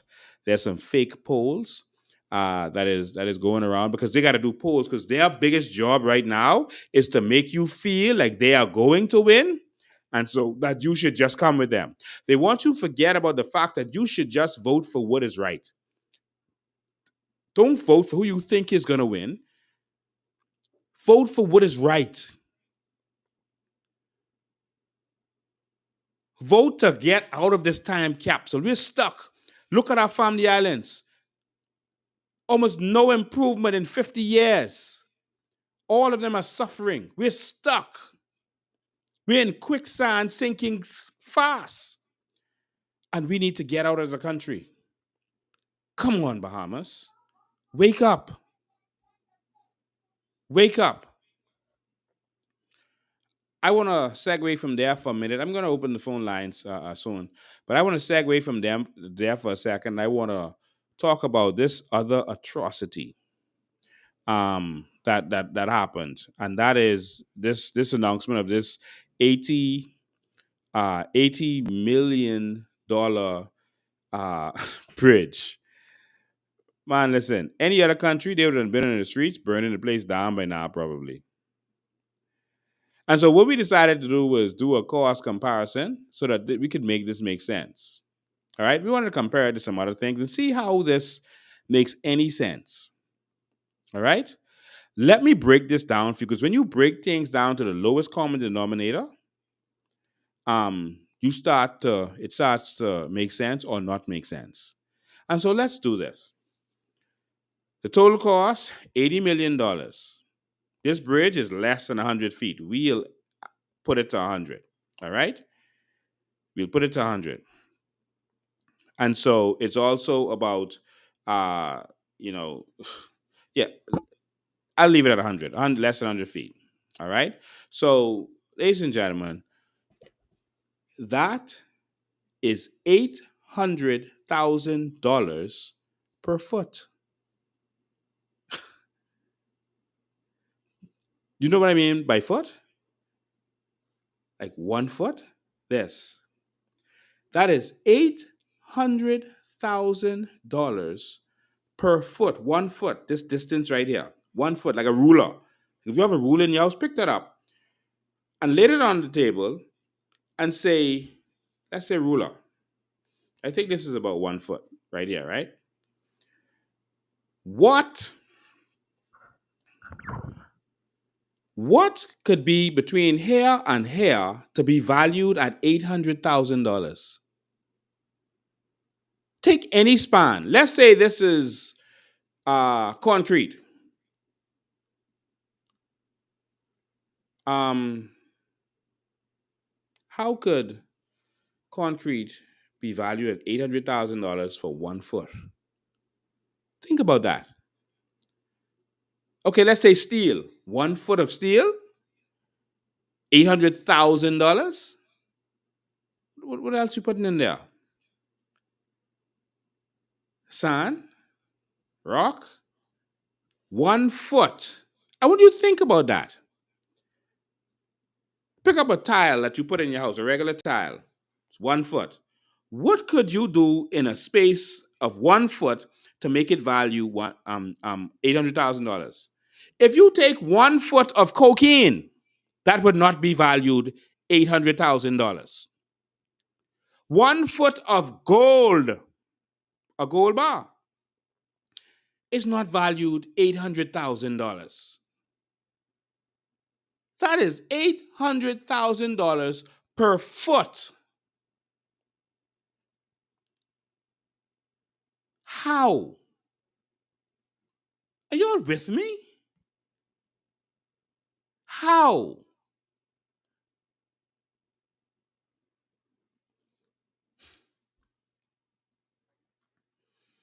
Hmm. So let me compare it to something significant. All right? Something significant. The Sydney Poitier Bridge, which is over water. Over what? Water. The glass window bridge is over land. There's land underneath there. All right? Not water. Land. The Sydney Poitier Bridge is over water, which is more expensive because you got piles and all sorts of other things that you have to take into consideration. All right, that you have to go deep down in the ground with piles, etc., in order to make that work. The Sydney Poitier Bridge, that long bridge, cost $21.6 million to build. A long bridge. The length of the Sydney Poitier Bridge is about 1,930 feet, not 100 feet. That's 1,930 feet long. And it is a multiple span bridge crossing a harbor. That cost $21.6 million. But y'all jumping up and down in the road in the hot sun with t shirts on, applauding the government.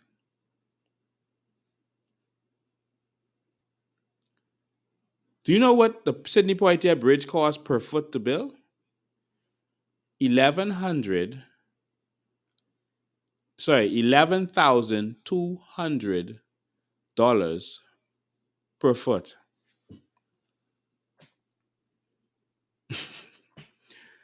That's how much um the Sydney Poitier Bridge costs. 1,100. So 11,000, sorry. But the glass window bridge that have no glass, that's just a name. The glass window bridge that has no glass costs $800,000 for foot. What material could you put in a foot?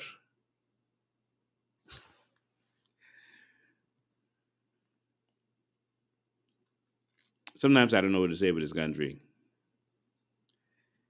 So I got some examples of other major bridges around the world to give us example, but I think I've already made that make sense to you.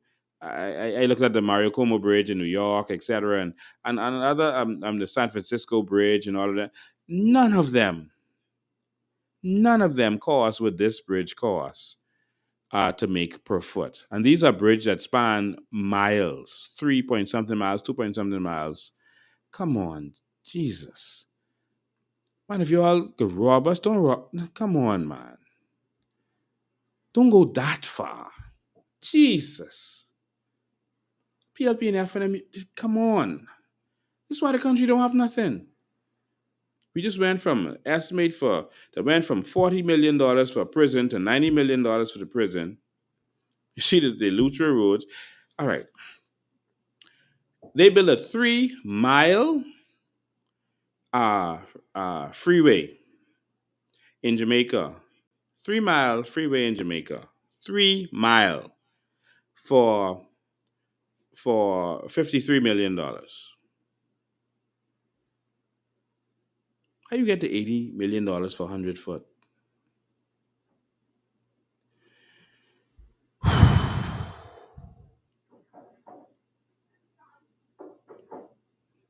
Payments, it's time to rise up. Last thing I want to touch on today before we get on other stuff, and while you're here, we have a major announcement next week. If you're a part of our men and women's group, make sure to go in the group and see what's going on. We need all hands on deck. All hands on deck. Men, we need you to stand up. Women, we need you to stand up. We need all hands on deck. All. We got to stand up and we got to take this country. We got to win this country. We got to take this from these people who've been failing us, and we got to take us in a new direction.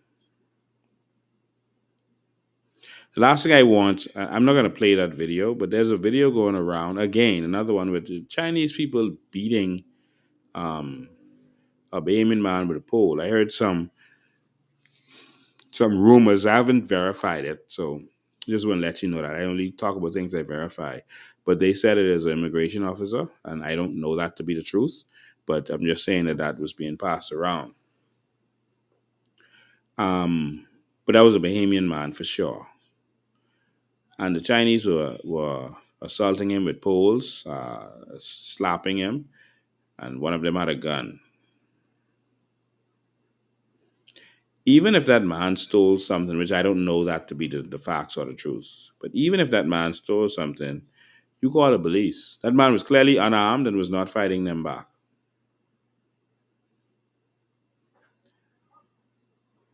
Don't you put your hands on my Bahamian people in this country. Even if the police comes, they have no right to put their hand on a man who is not resisting them.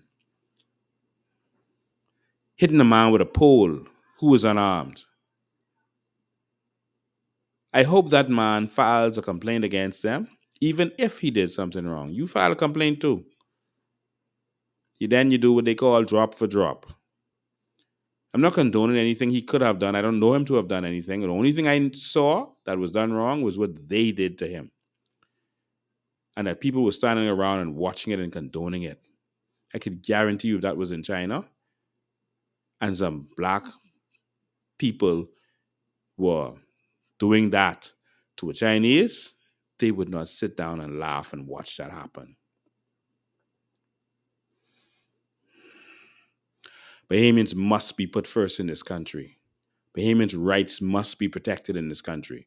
We must stand up for our Bahamian people, even those who are wrong. They must suffer the consequences of their wrong, but no one should be able to abuse them. I'm tired of hearing Bahamians suffering on jobs, being replaced for jobs, politicians abusing them. I'm tired. We're going to stand up and fight for Bahamians. The phone lines are open, 803-5995. Call in. Call in. What do you have to think? What do you have to say about these stuff that we're talking about today? You can call in via WhatsApp line or regular line. The choice is yours. WhatsApp line or regular line. Either one of them is good for today. We make sure we take these off silent. WhatsApp line or regular line 803-5995. You're free to call in. Um okay, line's going already. Good afternoon, you're live. You're live. Hey, how you doing, Lincoln? Thank you so much for whatever you're doing for the Bahamian people. Now, before I wanted to be the first to call in because there's also a video circling that I saw by now. Everybody should have seen it, where it's a Haitian man and article talking about how stupid Bahamian people is, and they're Haitian people buying up the land. You saw the video? Mm-hmm. I did. The fact that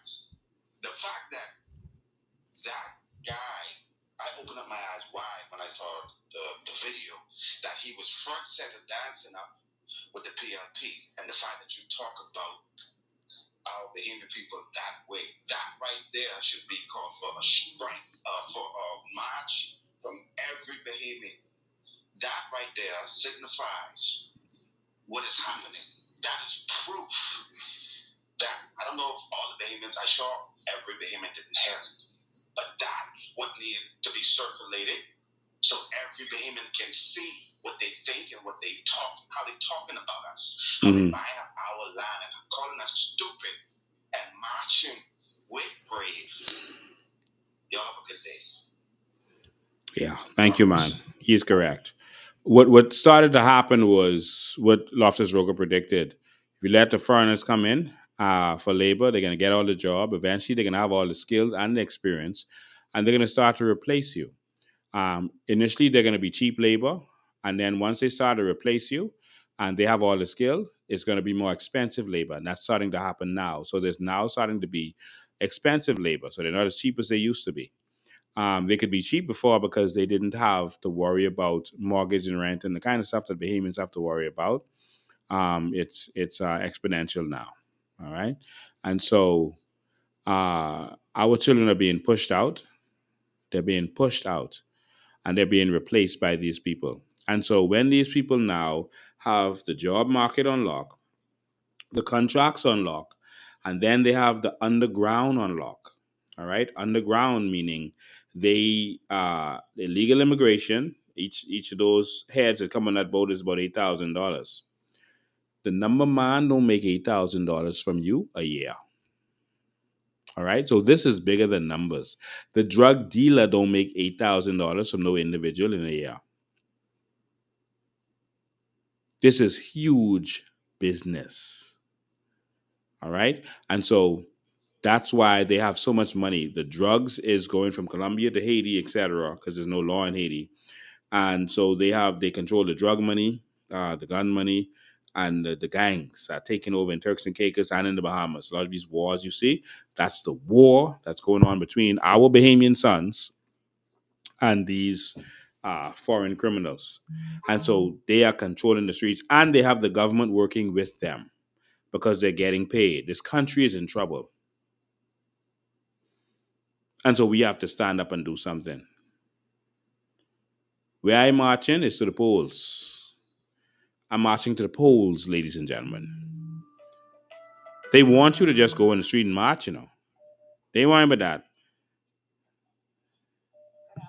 Good afternoon, caller, you live. Good afternoon, Mr. Bain. Good afternoon. Mr. President. Yes. I don't know if Bahamians have been listening to the radio. We are now overrun with the Haitian nationals, but it's saying that Fred Mitchell just signed on to something to allow Filipinos now to come into the country.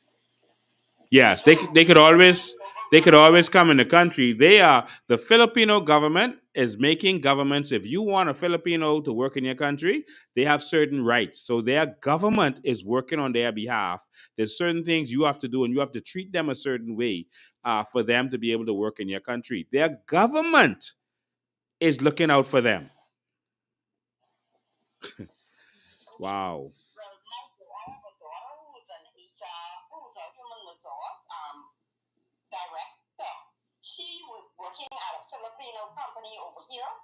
And then she spoke out against the way that they were treating Bahamians, and because they were firing the Bahamians. And right after she spoke up about it, they fired her. Tell her to vote COI and tell her to get everyone she knows to vote COI. That is the only solution.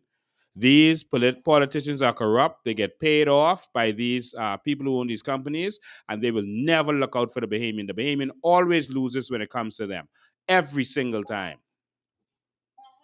Put me there and watch me fight for the people in this country and empower the people in this country so I don't have to fight for them.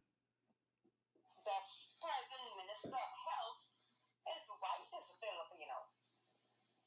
Yes. So then they Bahamians are so disenfranchised in their country. Me personally, I'm a Bahamian. I'm 60 years old. I feel like I snuck into the Bahamas to live. I feel disenfranchised in the land where I was born. That's how I am feeling right now. Wow. Mr. Barker, I live in South Beach. He came to the house for Mother's Day. I was standing outside, and then one of the ladies came around, and she brought a basket to me. And I mentioned to her that I've never seen him. So she called him right there and then. Shortly after she called, he came to the house. We told him that we were unemployed. He asked the numbers and everything. And I'll give you a call back there. We still waiting for the call. Wow. We still waiting for the call. So they're into Bahamian people. I am a Bahamian. You represent the people of the Bahamas. Yeah. So everyone has the right to the Bahamian tree of life. Why to treat people in that like manner? Yes.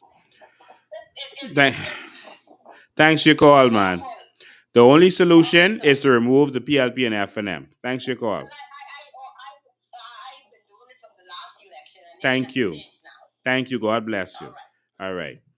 Ladies and gentlemen, of course, the news didn't cover this, but the COI has started the process by giving notice to the House of Assembly that at the earliest sitting, we are going to table a bill, and that's going to be after the budget debate.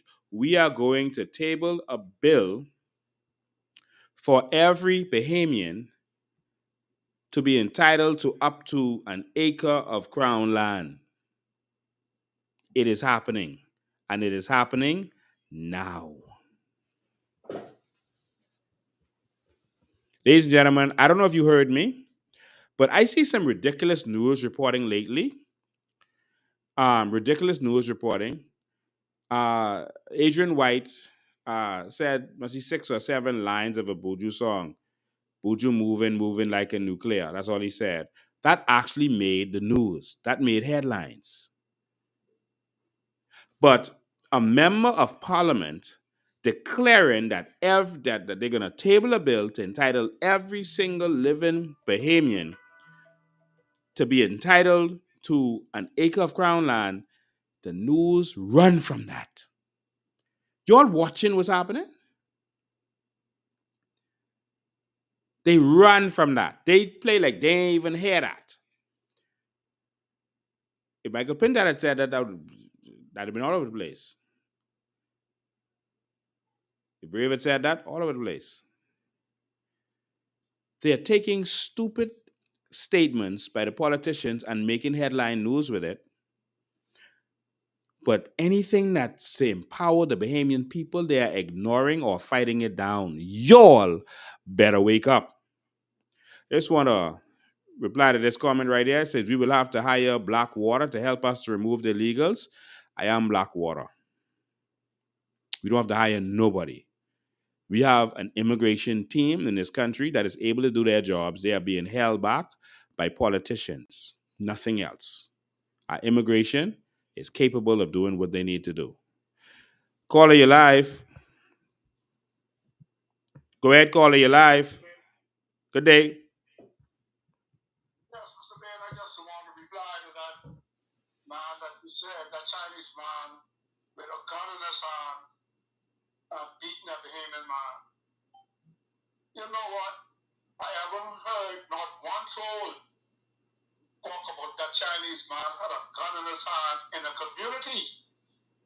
But they went out there and take your gun from you was in a land where no community is.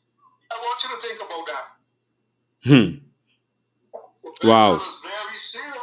It is. It is. You know, that gun could have gone off and shoot anyone inside that community.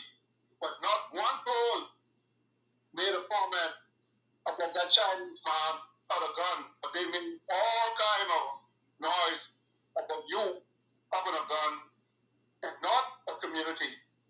In the back of the bush on a shooting range. On a shooting range.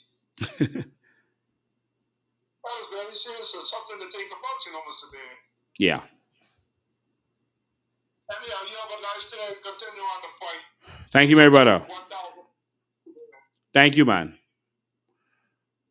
All right, ladies and gentlemen, 803-5995 is the number. 803-5995. Should have put it up there. 803-5995. You can call regular line or WhatsApp call.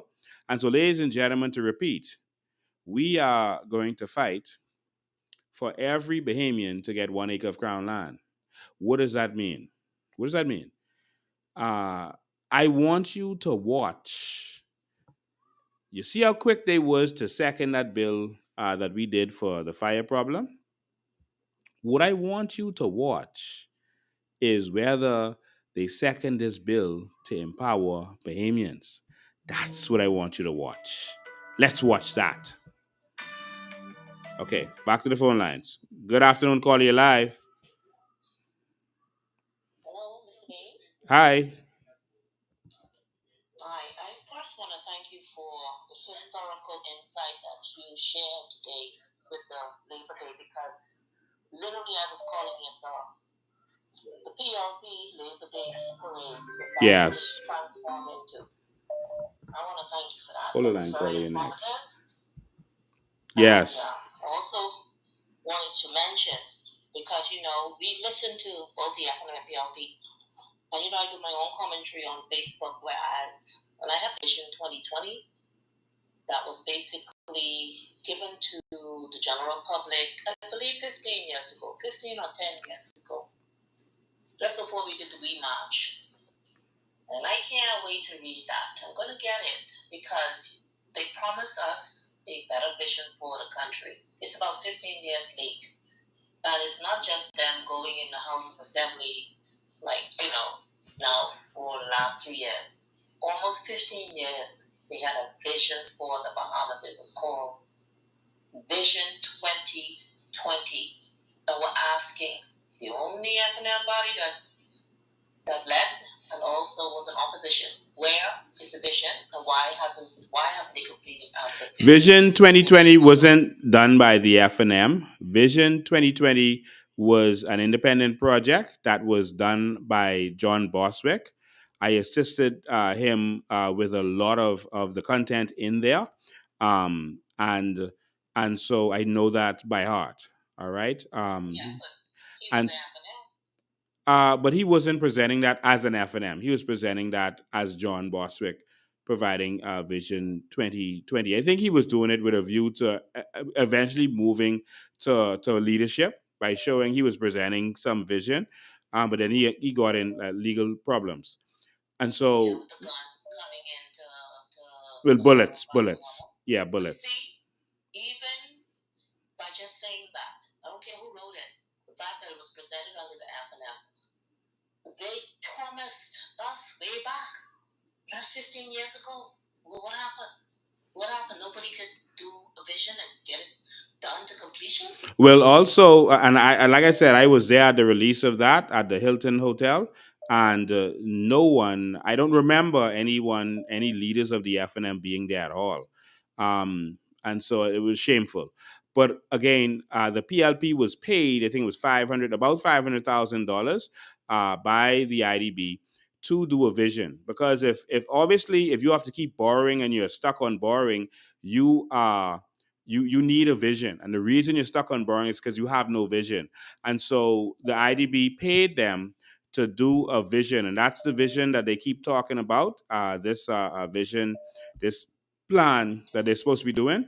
That that was from Kayla's role was there, and so I think that was Jesus. That was in 2014 or something like that, about 2012, and all these years later, it has still not come to fruition, and they were paid to do it. The man, they took that money and that was that. And Yeah. then when I hear Sir Randall, as you brought him up, and how he was talking, like you saying, that if you were to put his speech and put it in the House of Assembly today, it will still be relevant. So how much longer we need to be waiting? Yeah. Okay. Yeah. All right. Thanks for your call. I appreciate you. Call yourself and call you live. Hey, good afternoon, Mr. President. How you doing? Fine, thank you, sir. Continue the things you're doing, what you're doing, right? Hold the line, call you next. Go ahead, continue. You know, you have the world watching you, right? Yeah. You know, the world is watching you, and I think you are on target. No, sorry, I know that you are on target to really make a change in this country, like it's overdue for. You know, I mean, Mr. The late great the Randol Fawkes, right? It's amazing why and why we don't have it the knowledge or the Bahamian people is not readily privy to the information as far as in the schools and I mean things of that shit.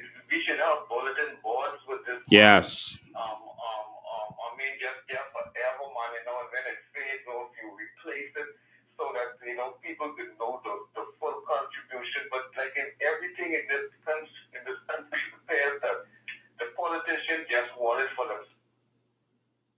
Yes.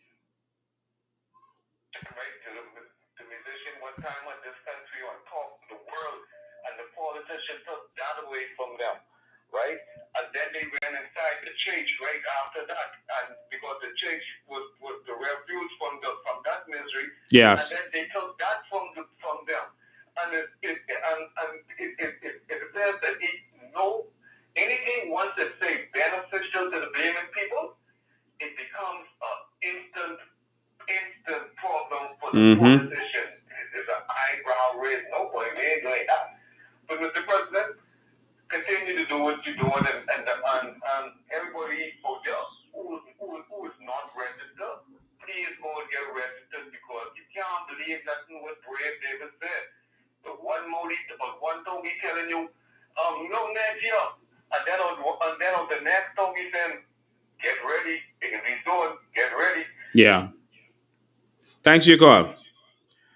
In fact, last election, Minutes said election until next year. A week later, he broke the House and then dissolved the House and called election. So we got to wake up. What's up, caller? You live? Hey, how you doing? I'm awesome. How you doing? I'm good. My name is Chantal Sherman. Okay. I was victimized for speaking up for kids about my time in the education system. I went live. Hold the line, caller. You next. Go ahead, continue. Okay, I would have went live on Labor State on behalf of justice for victimized persons that work inside the ministry. Right. I reached out to many leaders on behalf of kids that couldn't read, that writing was unreadable, and all the special children that were sitting inside classrooms that needed to be taught by special educators. Mm-hmm. After reaching out to so many persons, I was told by one minister, I just reach into education. This was always the problem. That's why they came up with the program called Let's Read Bahamas. Let's Read Bahamas would have came in when I was in grade 2. I am now 37 years of age and I do not hear about Let's Read Bahamas anymore. Wow. There's nothing going on in the system for kids that has these challenges. I also had a model whereby I would have made a post on Facebook after the Minister of Randol donated masks to the school that I worked to. After she made the donation of the mask to the school a month and a half prior to a fourth grader coming to school, he told me his mother could not afford a mask if the school could give him a mask. I allowed him to come into the school because I was a teacher aide at the time. I allowed him to go into the school and receive a mask, seeing that mask was donated a month and a half prior. The senior mistress at the time, she didn't like me, so she sent him back with the janitress and told me to remove the boy out of the school and let him wait until his mommy come and pick him up. It was minutes before the bell would ring for school. I was so upset, I just went into my car and I gave that fourth grader a mask and I told him to go to class. I then reached out to Ginger Moxie bodyguard at the time, Mr. Brooks, who was a friend at that time, asking him if the mask that was donated to the school, was it really real? Or if it was that these masks are supposed to be sold, because I don't understand why the school had the mask for a month and a half. And one child in the mask, and they can't give him a mask. I posted this on Facebook the next day, went to work. The school issued out the mask. After that, it was hell for me. They were not putting in my time for me to be paid. The senior mistress and her staff. It came to the point whereby I even was attacked in the school. What? I was told that the senior mistress, it is alleged that the senior mistress and the super district attendant, if that's his position, were lovers. And I believe it because the way I was handled, it had to be so. Nowhere in the world, I'm telling this man, these people are not spending my time. I tell this man how every time I go to the bathroom, these people would bully me, go behind me in the bathroom, sanitize as if I have a body odor. Mr. Bean, I am a person, I take very well care of myself. Yes. I don't have no scent problem, no problem. I had a book drive going on in Miami Gardens at the time because my cousin is Shannon Gargaro. At that time, she was Miami Garden City or what it is, not consular. Like she had a big post, so she was helping me do this book drive over there. Okay. Now, I was told by the super district attendant, along with the HR, I was not supposed to have a voice because I didn't even graduate high school. They did the background check on me. All I was supposed to be was a janitress or a security officer. Mr. Bien, the people with the masters, the bachelors, and the degrees, they ain't helping the children. Wow. They wasn't reaching out to leaders for help for these kids. You know, I have a nephew in Bimini. Let me tell you this story. I have an organization I have coming up because I have a Bahamian model. Okay? Where I'm going into the communities and I allowing people to say their stories because a lot of people is hurt. Wow. Between PLP and FNL, people are hurt. Yeah. Yeah. And they walking around like they ain't playing with our lives. The government owed over $20,000 for me. The government doesn't even want to give me. They put me on a leave of absence with pay. They couldn't even tell me why I was on this leave of absence. They said I was being investigated for what? For a whole year and a half, they keep telling me, don't worry, we can get to you. The pay ended up stopping in 2003 of April. When they put me on this leave of absence to pay, the pay had stopped. 2023. I keep going to the office, public service. I ask them, hey, I ain't collecting no pay anymore. What's going on? I keep coming trying to figure out when y'all replace me, what's going on. Y'all can't answer me. Still no answers. I say, okay, well, seeing that the pay stopped and I'm still home, can you give me something so I could go to NIB and claim some form of unemployment and tell you all to figure out what y'all to do with me? They told me, Ms. Roper told me in the public service department, she cannot do that because I am not fired. 2024 last year, I became so upset and frustrated, just keep reaching out to all kind of ministers. I started posting on Facebook about the Honorable Pia Clover role and how she is not helping me. I'm reaching out to her. I reached out to Glennis and Madam whilst I was going through the problem. They answer, but nobody else. Every time Glennis and Madam tell me to come reach out to the PS for education, she always in the hospital. She always, like, I don't know, I don't understand what's going on with her. I never heard back from the PS yet. Wow. Now, 2024, after me keep posting, one of the social media queens in the Bahamas, the well-known one, reached out to me and said, hey, why you keep talking about Pia? That's my girl. Let me see if I can help you out. I was trying to reach Pia Clover Road for a year and a half. This woman was in a whole nother country. In less than 5 minutes, she could have got Pia Clover Road on the phone. Pia Clover Road is so intelligent. Listen to what she has to say to this lady. Because I keep reaching out to so many people, she don't want to help.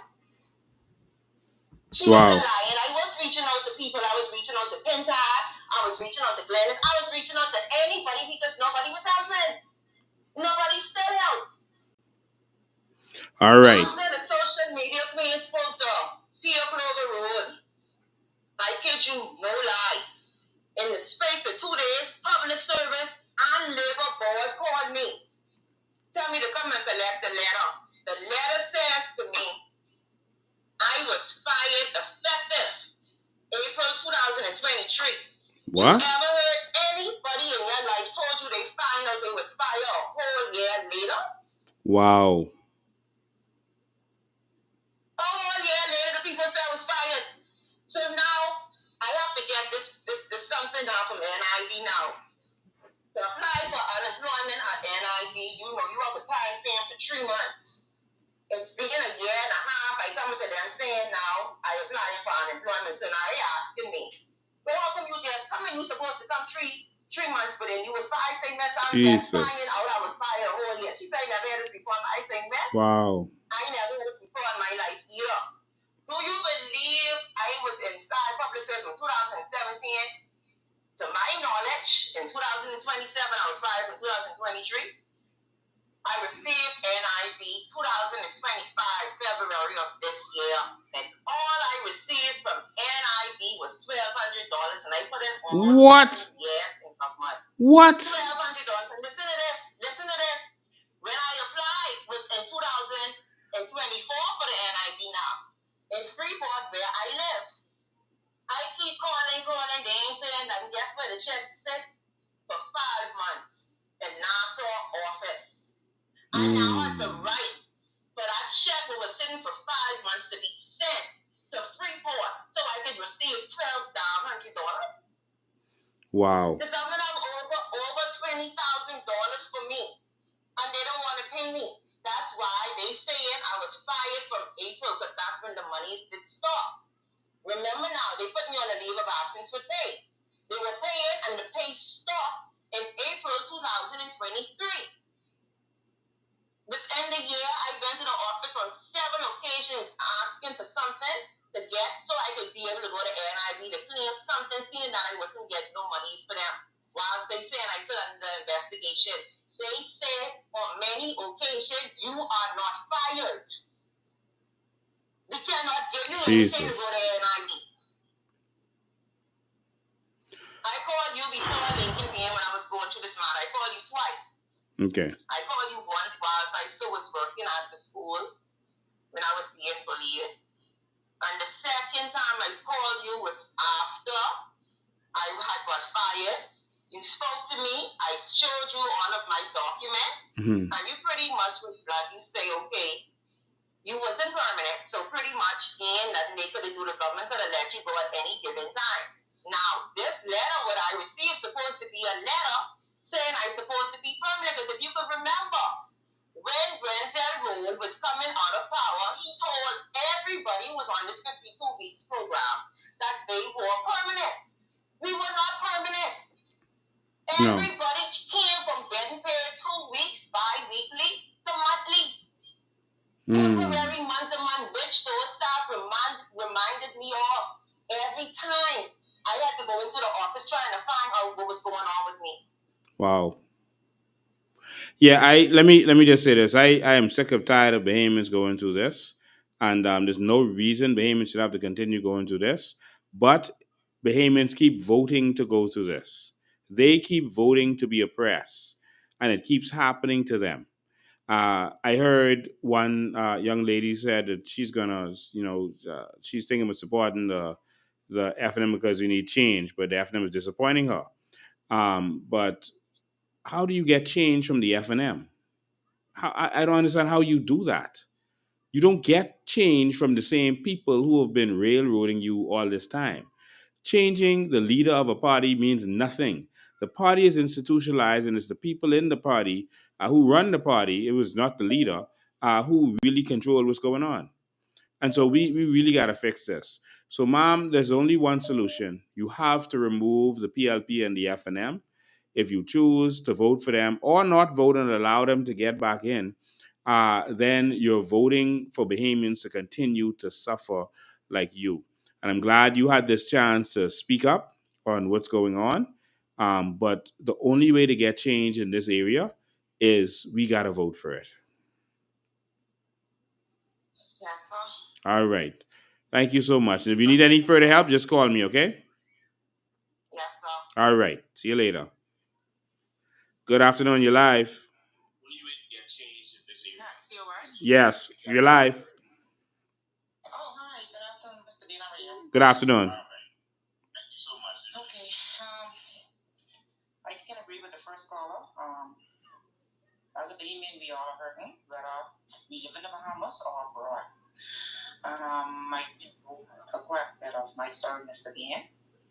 My thing is, what do we do about these lawyers that take your money and don't fulfill their jobs? Because I've been battling the situation with getting what was left, as a last will and testimony from my father that had died from 2018. And to this day, it's 2025. And last choice, we went with a lawyer on that who was the former speaker of the House of Assembly under the FNM. And it's been a year now, and money has been received. Sorry, he received the money, and nothing to this day, just BSing around. And it's pretty frustrating to know that for me, I've been pushing from 2020 after the probate was posted, and it's like so much corruption under the PLP. Get to find out who was the lawyers on the will, and everything is like a hush mode swept under the rug. And I have received some vital information from one of Brave Movers' right hand man, okay, an OG. And he provided me some vital information as to what's really going on, and why everything is being swept under the rug. So what is it that you have in place for persons like myself and others who was going through this and can't get no justice when everything is already in place in black and white? And it's all kinds of skullduggery, and you just can't get nowhere. Lawyers is taking your money and nothing being done. It's frustrating. Yeah, I know it is. I know it is. And also the justice system is also frustrating. They're appointed by the same politicians, so these politicians could get any judgment they want. We have some plans to change the legal system to make sure we get change in this area, but there are systems in place already to deal with that. Just go to the Bar Council and make a complaint.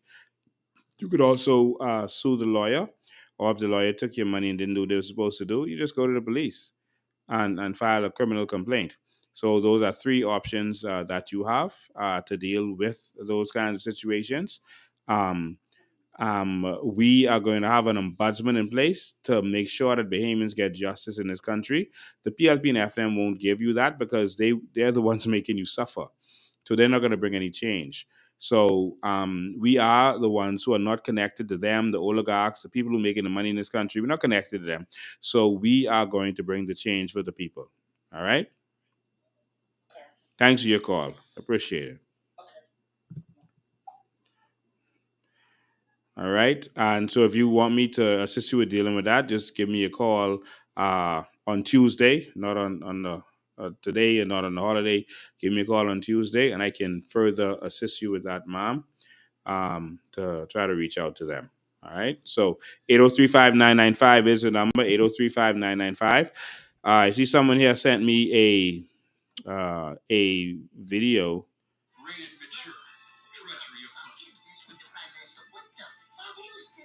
Oh, they cussing in this. This is a video of the Prime Minister hugging and kissing it looks like the Haitian gentleman who was cursing Bahamians. Good afternoon, you're live. Hi, good evening, Mr. Coonan. Good evening, Bahamas. Good evening. Nice educational show.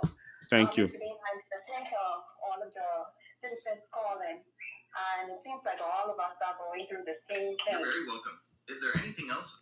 Go ahead. But there comes a time where we have to take accountability as citizens in this country.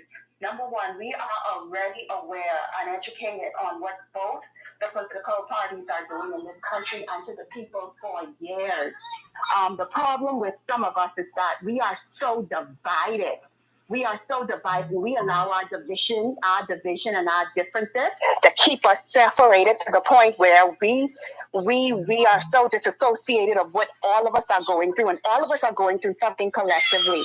All of us are, and we have to take accountability. We put these people in place. We need to hold them accountable. We need to keep their feet to the fire.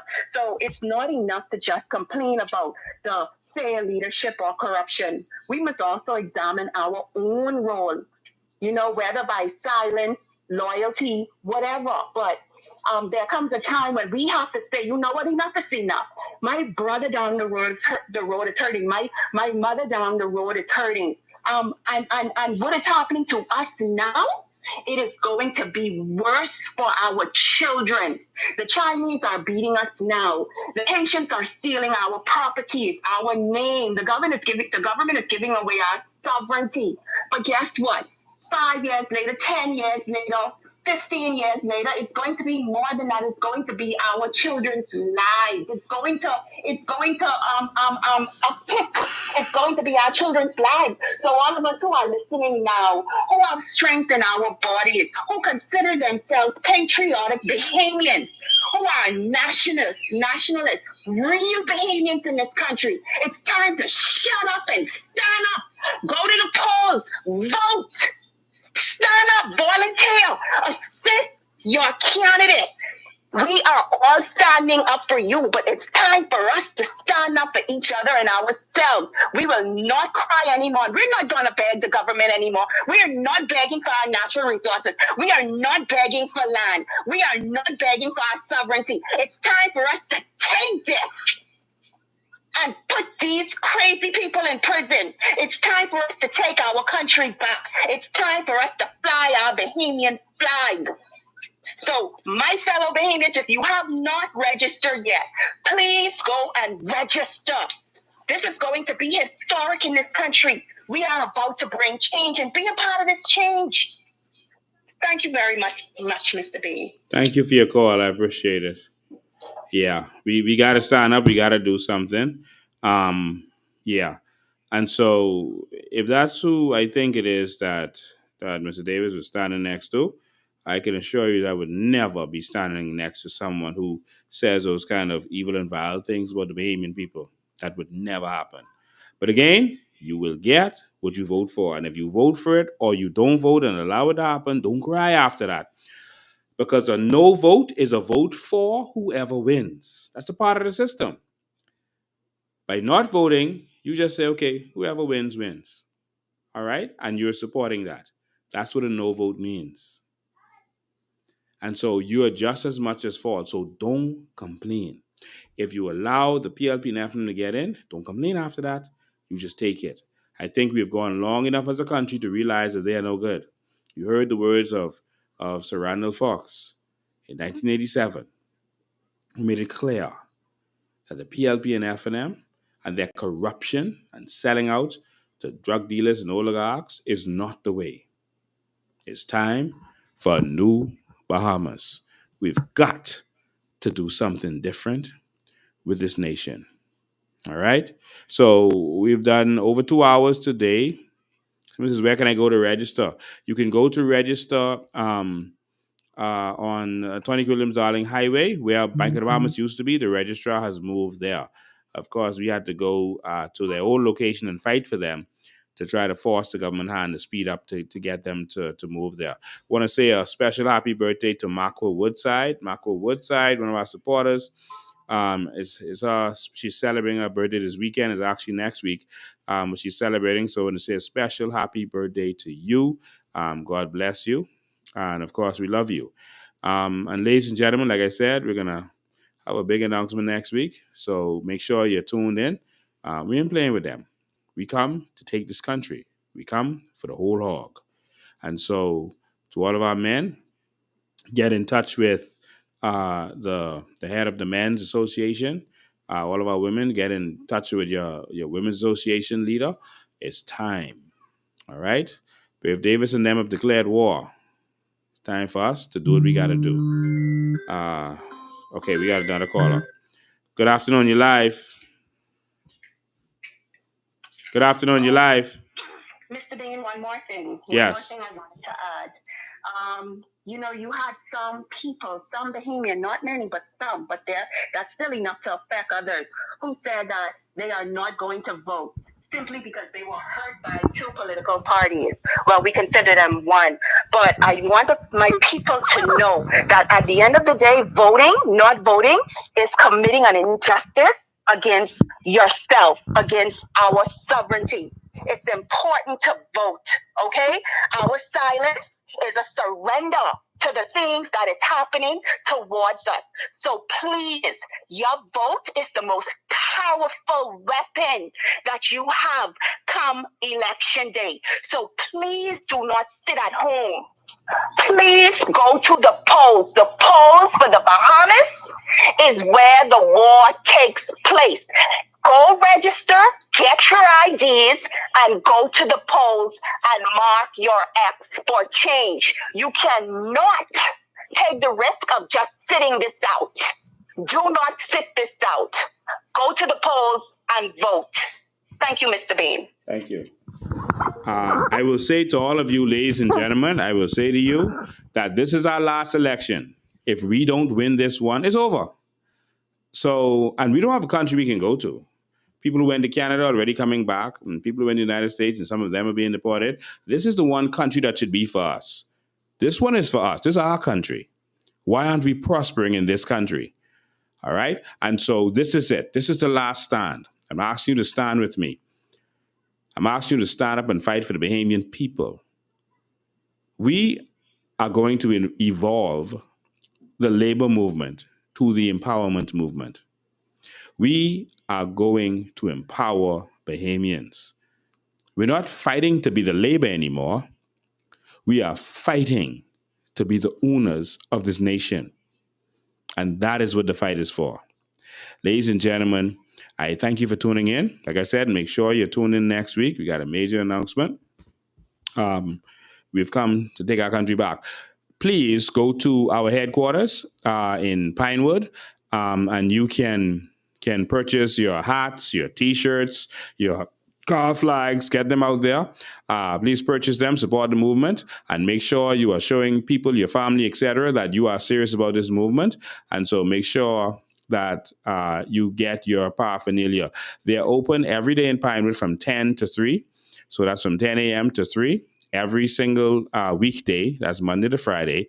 So make sure that you are there to get your paraphernalia. I'm starting to wear them every day myself when I'm not wearing my suits. So make sure you're a part of this. If we don't win this election, it's over. We're going to be outnumbered, and majority rules. I repeat, if we don't win this election, it's over. How much do you love your country? How much do you love your children? If we don't win this election, it's over. So you're going to see all of the dancing, fools out there. The FNM and PLP want to just have big parties to draw crowds and do the twerking. It reminds me of Kamala Harris. Do the, Pintad reminds me of Kamala's campaign, and the Brave reminds me of Joe Biden's campaign. But they want to let you come out and twerk and shake up yourself and forget what's really going on in this country, forget what's important. No vision for this country. Pintad has again failed to produce any candidates, which means that they're not serious. But before I go, this is the last thing I want to say to you, and I'm glad you're still with me on this. And you can screenshot this and send this to Pintad because we're on to him. Let me make this clear to you. Pintad is not there to run to win the election. That may be what Brent Simonet wants, but he doesn't know what's really going on. Brent is being used. Pintad is there to make sure that the office of Christie, Ingram, Davis, and Co. continues to rule this country. He wants to make sure that Brave Davis gets 2 terms. What am I saying? What is this theory that Lincoln is talking about again? I want you to pay attention. The first time Pintad ran was in 1997. That was against Perry Gladstone Christie. Pintad was sent to run against Perry Christie. He was given the money to campaign, but told, don't go too hard. Don't spend a bunch of money. I've spoken to some of his campaign generals, one of whom is a campaign general of us now. And they said they were shocked that Pintad received the money from Ingram, but was told, don't put no money on the ground. Need Perry to win. And so Ingram was looking out for Perry by sending a weak candidate against him and making sure that candidate had instructions to don't go too hard. Pintad was then sent to run against Brave Davis in Cat Island. I want you to pay attention. Don't be fooled. He was then sent to run against Brave Davis in Cat Island, but to not go too hard. Even when the people started to be angry with Dave and be discouraged by him, don't go too hard. And that was to make sure that Christie, Ingram, Davis, and Co. was still there. When Ingram came to the FNM in 1990,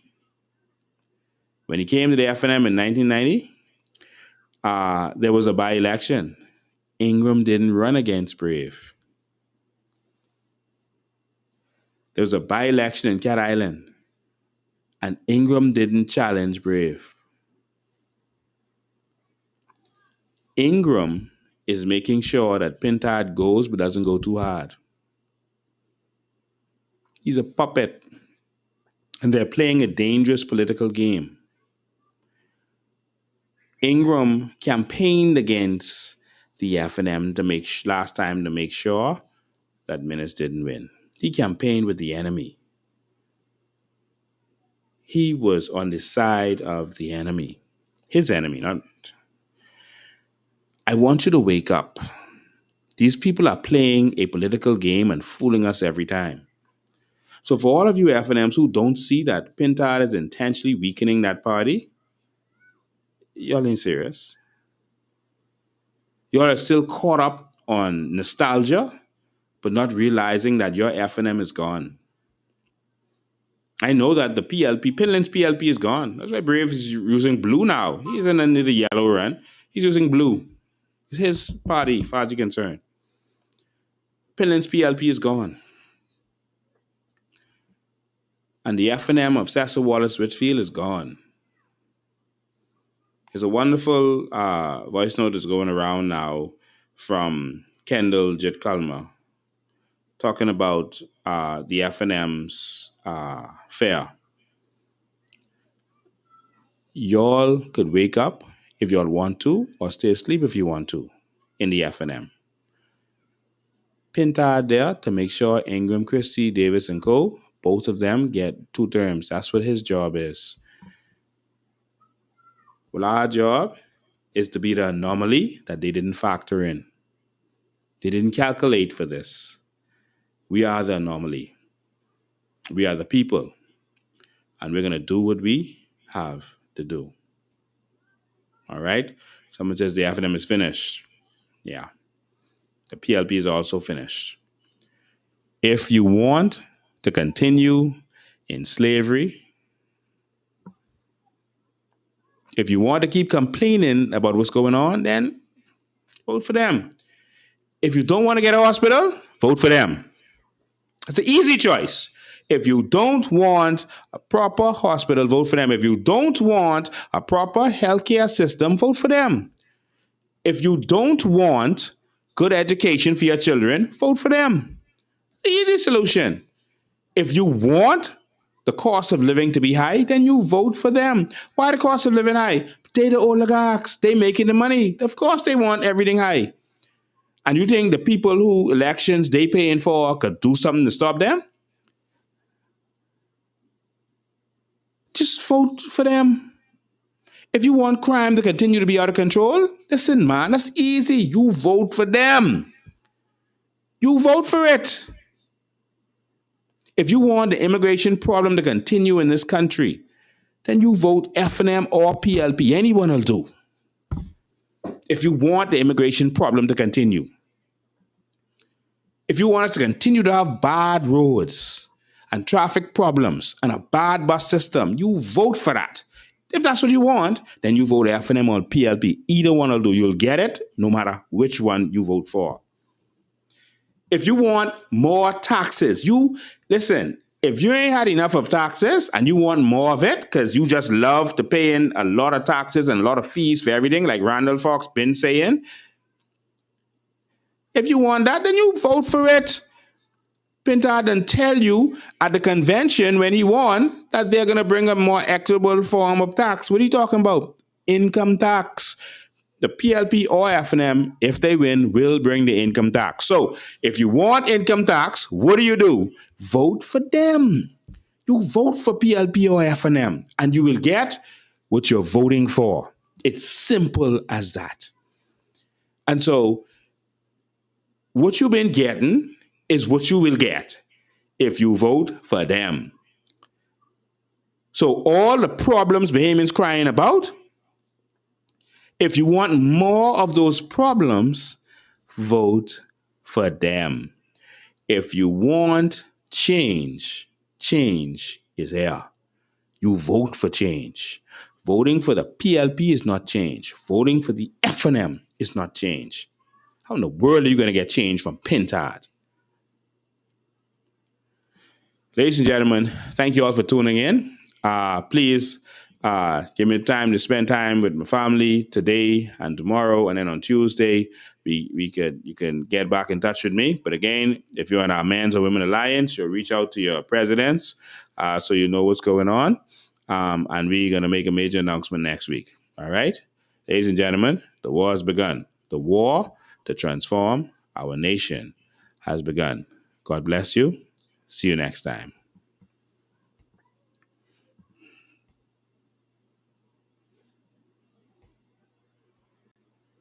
What happened in Dubai with the citizens? Monarchy take care of their people and make sure that they're paid 2,000 per family, maybe 3,000. And life is cheaper there. Life is cheaper, but all the Dubai citizens are paid, very paid. From who? From the monarch, from the king. From the king? Yeah, from the king. Wow. Money comes in through the government. The government distributes the money to the people. And there are no poor people. They're like only Dubai, poor people in you Dubai cannot be are poor. those that came No from poor another in country. Dubai. No poor in Dubai. Just like Kuwait.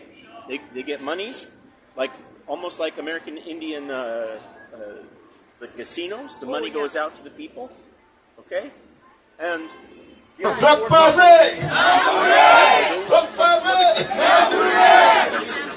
me just say that I have always been a part of this community.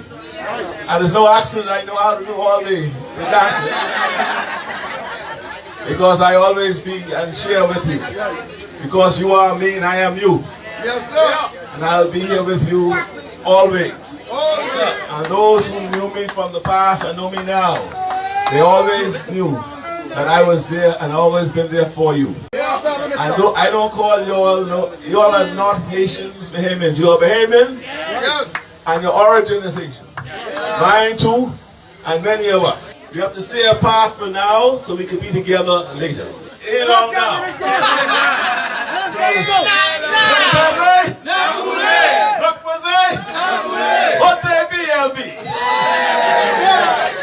Are you all ready and willing to go?